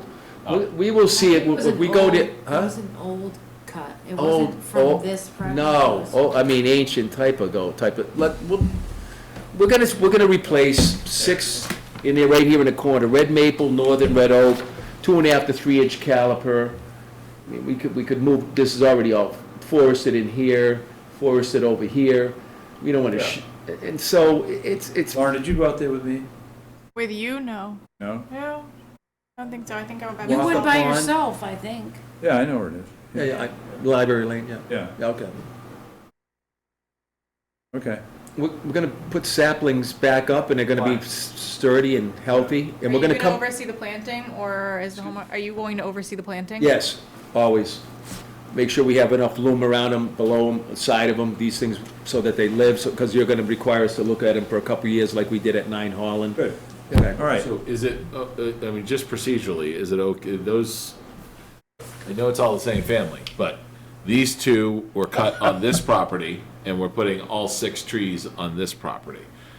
Is it proper for us to do it that way? I mean, if it's proper, I'm good with it, but I don't wanna end up in a situation where, somebody questions this, and we should have put, The violation was 4 trees over issued here. to 19. So in the grand scheme of things, and in the interest of the resource area, I'm happy with the replacement tree Okay. being replaced. Not as long as I we're don't think covered, that the that's all proximity is I care about. That much of a difference. If it was shoreline trees on that other property, Yeah. All right. that I think we would have done also good. enforcement. All right. We will be back in front of you with an NOI at some point because of this just ongoing over the years. There's some cobbles near the surface because water runs down through here and eventually cause a small, very shallow. We're gonna come in with a plan to actually divert water off so we don't have this going on here, but that'll be an NOI in the future. In the future. Thank you. All right, great. Thank you. Thank you. Thank you. Thank you for your time. Sorry for No, keeping you waiting. no. We know you're busy. Unlike, who was it, Bowler, who thought that you get out early. Never happened. I thought it was 11 o'clock when I looked up and saw Jesus Christ, this isn't early at all. Yeah, my 6:30 will be a killer because I am getting old, but I can take it. You can take it, you're not getting old. Come on. Yeah. Thank you again for your time. I appreciate it. I think by my calculation, we go back to 12 now. That's what I have. Thank you Good. again. Teamwork makes the dream. 12 it is, 339 the trail. So this is a complicated one. Oh, boy. Oh, no. Get out of here. Glenn, you get out I'm of here. leaving. fast. I'm not gonna make any comments like Rebecca. I'm kidding. So we She's never allowed back. needed an as-built plan for a certificate of compliance. We received a site plan dated September of last year. It is not an as-built, it's just the site plan, so it doesn't show a lot that we need to see. The property sold in June. There's a vernal pool on site. The certificate of compliance was initially denied back in 2005, and I was going through those notes and some of the comments on the plan. Some of the notes made at that back in 2005 were that the site wasn't stable, that there was evidence that there was use of pesticides, that there's large outlet structures that weren't on the plan, that a patio was put on the back of the house, that there was drains and outlets. And at the time, they had recommended site stabilization and getting the changes approved. Another change that I had noticed too is the well was proposed on the back of the house, now it's in the front of the house, and I need to confirm where the sewer line is, because based on the plan, it looks like the well goes through the sewer line, which wouldn't make sense, and I don't think it would be there, but we need to know where the sewer line is, and we need to know where the well is. And I don't have a proper as-built to actually confirm everything. The biggest issue with this is that the certificate of compliance request was initially denied 10 years ago, so it's hard to judge. There's pictures, but it's going to be so hard to assess, and now it's also a new owner that's trying to close this out, which they should have just, I don't know why they didn't just push on this harder prior What's to the the sale. name on this house? The old owner. The original OOC was for the builder, Paquette. What? It was under Paquette Builder. Oh, really? Yeah.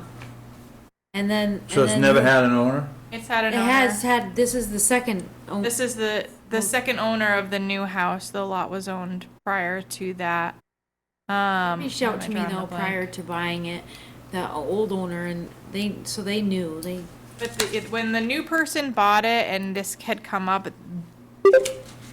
I hate to say it, but buyer beware, and I need to get an actual as-built from them, and this is just gonna, I feel like it's gonna continue to drag on because it's a new owner that they got away with the sale, the transaction happened without any of this getting closed off. So that kind of already showed that they can continue to just push this out forever, and if these people plan on staying in their house for the next... Maybe they just don't know. So there's a lot going on here, yeah. So it sold in 2004. It sold again in 2020, but it looks like it's the same last name, so it's probably just within the family. And then it sold again last June.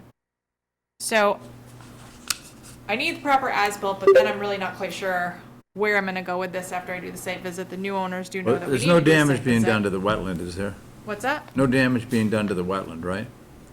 No, it's just changes to the plan that need Yeah. to get accepted, Okay. and we just kind of need to have a conversation with the owner about some of the previous concerns, like use of pesticides and things like that, and they might just not be aware of the regulations.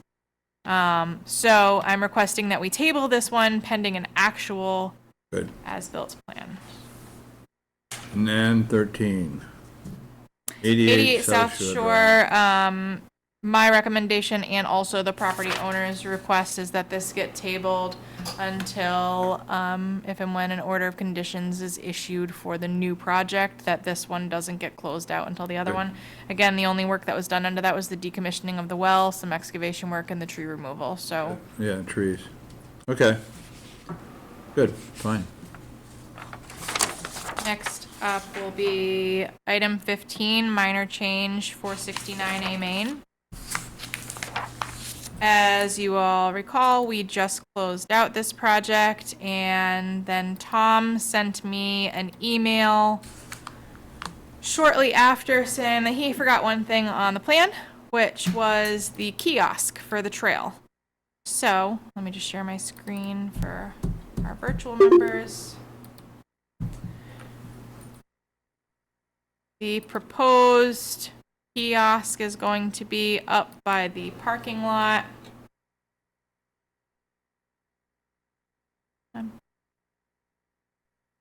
It's going to be a 72 by 30 inch concrete pad where the kiosk is going to go on. This is, the rain garden is right on the opposite side of the sidewalk, so that was initially a concern that I thought of, but then once I got the plan showing the placement, it's on the opposite side. I don't see any major concern. If anything, that's kind of a benefit to us because we can post trail maintenance notices and those types of things. So my recommendation is for the commission to vote to accept the minor changes shown on the plan. With regards to the project at 469A Main Street, I'd like to make a motion, or DEP file number 300-1212, I'd like to make a motion to accept the minor change as requested by the applicant. Anybody second that? I'll second. Okay. All in favor? Eric Gaspar in favor? Ed Goodwin in favor? Good. Flora, did we get you? No? Roy Bishop in favor. I think we lost Floor. I think we lost Flora. No, that was what I was, all right. I don't know what time zone she's in. Try putting her son to bed. Okay. What time is it in Brazil? 9:30. That's a good question. Old business? Yeah, I think it's 9:30. Any old business?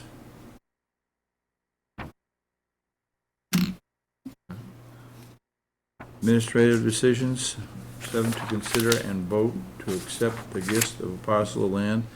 Eric, you can go home. We'll finish this without you.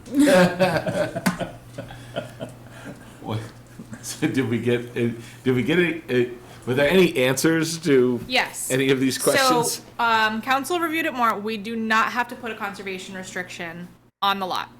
There is no liability other than what we already have on that property, which is the stormwater, the culvert that's going under there, that we already own responsibility of that. So that's really, we're not taking on any additional burden. We have a drainage easement already on the property. It cannot be developed on, but that should not infringe on any Route 20 expansion because widening would not be considered development.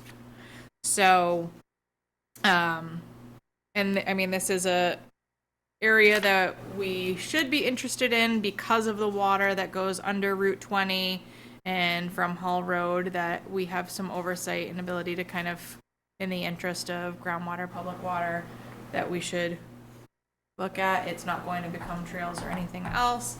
If anything, it could be a temporary use, so when they do the Route 20 expansion, that a portion of it could be used for staging. That's not directly It's too in that small area. for a ball field. But Just let too you guys small know for a that's ball what field. everybody asks. That was, Can we put a ball field just on? because I brought up. But it had gone The back and conservation. forth that whether or not this was a wetland or if it was just a drainage easement. But the court judgment that had come out 2 years ago, the court did determine that it was a wetland. So that was why the select board had kind of deferred this to being under our care. Now, if the commission votes to accept this land, then we move forward from there and take the surveys and we just add it to our list of land that we own and monitor. If for whatever reason you choose to reject it, then the select board will go back on the select board agenda for them to figure out. Hindsight, it should If have we been. don't our have any approval first. liability and we don't have to put a conservation restriction on it until after the widening, then I'm good. My concerns are put to bed. I make a motion, let's get this. I'd like to make a motion to accept the gift of the parcel of land at 209 Charlton Road, with the understanding that no conservation restriction will be placed on the property until the completion of the Route 20 widening. Right. I second that. All in favor? Eric Gaspar in favor. Ed Goodwin in favor. Favor. All right, that's it. 18. See, Ed, I can be swayed. Review and possible action on proposed Sturbridge Conservation Commission plan requirements. So since there's only 3 of you here right now, I don't want to we won't completely get into like accepting or anything, but just to start the discussion, and also because 9:30, not that I think that any meeting is going to get in early this, but the purpose of this is to provide design requirements of basically what we're going to, what the standard is going to be for plans that we're receiving. There's a lot of back and forth with people for, where is this on the plan? Where is that on the plan? Why didn't you have this shown? I would just like to give our engineers and our, project managers something to kind of reference by, so it saves us a step, it saves them a step, hopefully, if they actually do their due diligence and looking at what is going to be required and saying, all right, do I have my stockpiles shown on here? Do I have my closest distance to the buffer zone shown on here? Do I have square footage within the 25 and the 50 shown on here? So I'd like to be able to just give something that's within our notice of intent packet, that's online for everyone to view, that we can also distribute to all of our regulars that come here bring plans, so that way, in the interest of time and having to go back and forth, we just have something. So I don't know if you all had a chance to look at it, if you want to discuss anything, if you No. just want to continue to review it, we'll table this to February. What would you like to do? Let's table it to Just more? February. Got it. So please look at it Yeah, before it's February. fine, we can table it till we have, I think it's a good There's idea. only 3 of And us. honestly, I think it's more beneficial for the non-frequent flyers than for the frequent flyers. Right. And for you all as well, and for us, so we. All right, know what's on here. let's go on. Review and possible action. The meeting minutes, December 5th. Do I have a? Like to make a motion to accept the minutes as published from February? December 5th. December 5th, 2024. Do I have a second? I second that. Roy Bishop. Any discussion? Seeing none, all in favor? Eric Gaspar in favor. Ed Goodwin in favor. Roy Bishop in favor. Good. Conservation lands. The last Green Valley request to use Lead Mine Mountain. Thursday, July 24th. Did they file the appropriate paperwork? Yep. We did. Good. How many people? It's It's a walk or something that they're opening up to people coming, I believe, right? Estimated people in attendance, 15. Estimated number of cars, 10. Shows you. That's amazing. American population, huh? Everybody's got to have their own car. Okay. All in favor? Like to, yeah, do we need a motion? Like to make a motion to accept the special use application? Great. Second it? Second, Roy Bishop. Great. All in favor? Eric Gaspar in favor? Ed Jordan in favor? Roy Bishop in favor. Okay. Conservation agent update. I had a conversation with our National Grid person that oversees kind of our district, primarily about the issue of tree removal from, anyone that lives in the area. I'm sure you've seen an extensive amount of tree work being done specifically down 148 and down Route 20.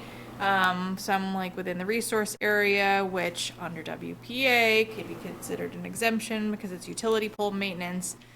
It just got out of hand, particularly in the area where Enrico's is and that plaza, and we had just had this whole culvert issue that had happened there, and the tree removal company cut down a tree and they left the tree debris right in the middle of the dried up brook, and that kind of just set me off from there.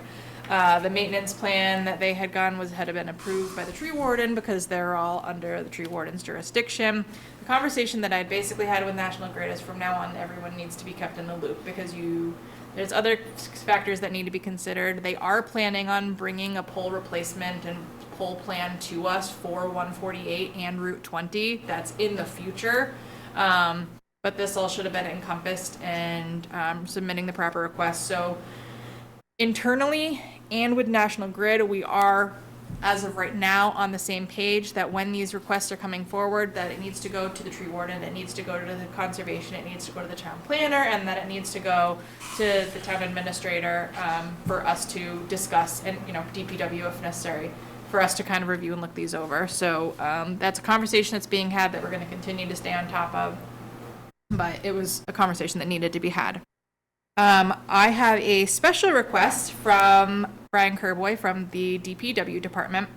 He is requesting that the Conservation Commission provides him with some type of maintenance plan for what they can and cannot do for their regular routine maintenance once the vegetation starts to go back, for what they have to come to us for versus what they just need to notify us. Common practices, especially like areas with poison ivy, is sometimes that herbicides are getting used by DOT and things like that. So they just want a better idea from us, so that way DPW and conservation have a nice, healthy relationship. But off the top of my head, generally things that I can think of, if you're cutting the fields, making sure that the brush isn't cutting back, that we're slowly making the fields bigger and bigger and bigger without proper permissions. But tree removals, things like that, chemicals that are being used or not being used, treatments that's being done. So I'm going to kind of just start kind of roughing something up. I know he had mentioned that several agents ago they had something in place. He's going to try and find his version of it, and I'm going to try and find mine. We have it. Okay, so then we can kind of just review and modify. If there's anything off the top of your head, not necessarily at this moment. One of the 'cause it's rules 9 was nothing near a wetland. Oh, great, that's like the whole. That was what, Yeah. don't spray anything near. Well, yeah, that's, yeah. It's a reason why these meetings are this long. We have nothing but wetlands in this town, man. Right. I don't know if you've noticed. Right. So that's a side project that I'm going to be starting, but if off the top of your head, just from your history of living in and working in this town, if there's anything that of just one time they did this and we need to have better things, either let me know or email it to me, so as I'm working on this, and then once I have something, I'll send a draft over to everyone for us to review. Continuing to update our open space plan and simultaneously working on updating our stewardship plan, which we are not including the land we just accepted, up to 2,007.01 pieces of, or acres of property that are set for conservation, either in the care of Conservation Commission or of Select Board. But we are working on updating those and now going back and figuring out when they've last been looked at, and major things we want to look at would be the health of them, signs of erosion, signs of encroachment, and getting back on track with that, and starting to schedule those out. In a not so great kick to the start of the year, there was an oil spill on Park Circle. The oil, it was outside of our area, but there's wetlands down in here, there's wetlands down in here, there's interim wellhead over here. What had happened with the oil tank on this mobile home had essentially rotted out. Either last year or the year before, the property owner had offered incentives to all of the residents to financial incentive to replace their oil tanks. Some of them did it, most of them didn't. This is one of the ones that clearly didn't. From what we can see so far, we got lucky. It was over 200 gallons of oil in sandy soils. CMG was hired to do the removal. They already went out and excavated down. No work in the buffer zone so far. They are digging some well monitoring pits to go, but so far it looks like everything just went straight down and that they have contained the majority of the mess. This just happened Tuesday or Wednesday. So it's fairly new, but they caught it in time before it became an issue. But this is something that could have been really bad, especially with the wellhead being in that area. We're going to continue to monitor it. Board of Health is monitoring this as well because it's under their jurisdiction too. And hopefully this can be some incentive for all the other ones to get their tanks updated, because this also is financially falling on the homeowner now. So, lesson learned the hard way. Any questions, comments on that? My comment is that going straight down is the worst place for it to go. Yes. But, well, dissipating would have been worse because it could have made its way into the wetlands and the wellhead too. They were able to get it, I believe, at 14 feet, and there were no other signs going down at 14 feet. Yeah. And like I said, they're doing monitoring wells along surrounding to make sure that they got everything, and this is going to be monitored over a long period of time as well. Good. MACC Spring Conference is going to be on March 1st at Holy Cross. I encourage everyone to sign up. We have one meeting prior to this, but so I wanted to bring it up now. Once I start sending that information out, if anyone's interested in registering, let me know. Let me know what classes you're in. These are great refreshers. I've pulled everyone's transcripts for MACC, and some people could use a refresher, but there's also a lot of new information, and the workshops that they do are really relevant. I always find it really beneficial just to kind of talk with other communities too about problems that they're dealing with and how they're overcoming those obstacles. So be on the look for more information from that. And again, I would recommend that anyone attends. I did a site walk of Plimpton with Lainey a few months ago from Opakam. We know that there's some authorized bike trails back there. There's a lot of unauthorized bike trails, and some of them are being maintained. Some of them, you can just tell that it's just people that are regular use from all angles. So, we're working with Tom and Brandon to try and figure out some next steps. There weren't any other major concerns other than that. Did any of them head right back to the rod and gun? We did not follow them. Yeah. But I think some of them. Yeah. Some of them Because were they hunt on the that pheasant out side. there. They release the pheasant out there, and Right. and so they use Right. the trail. But that's also a concern too, because if people are using bikes unauthorized, that is a hunting area that, one, is not going to be the Yeah. best hunting area if there's a bunch of traffic going through there. Yeah, But, well. I can't imagine Hamilton's going to be too great.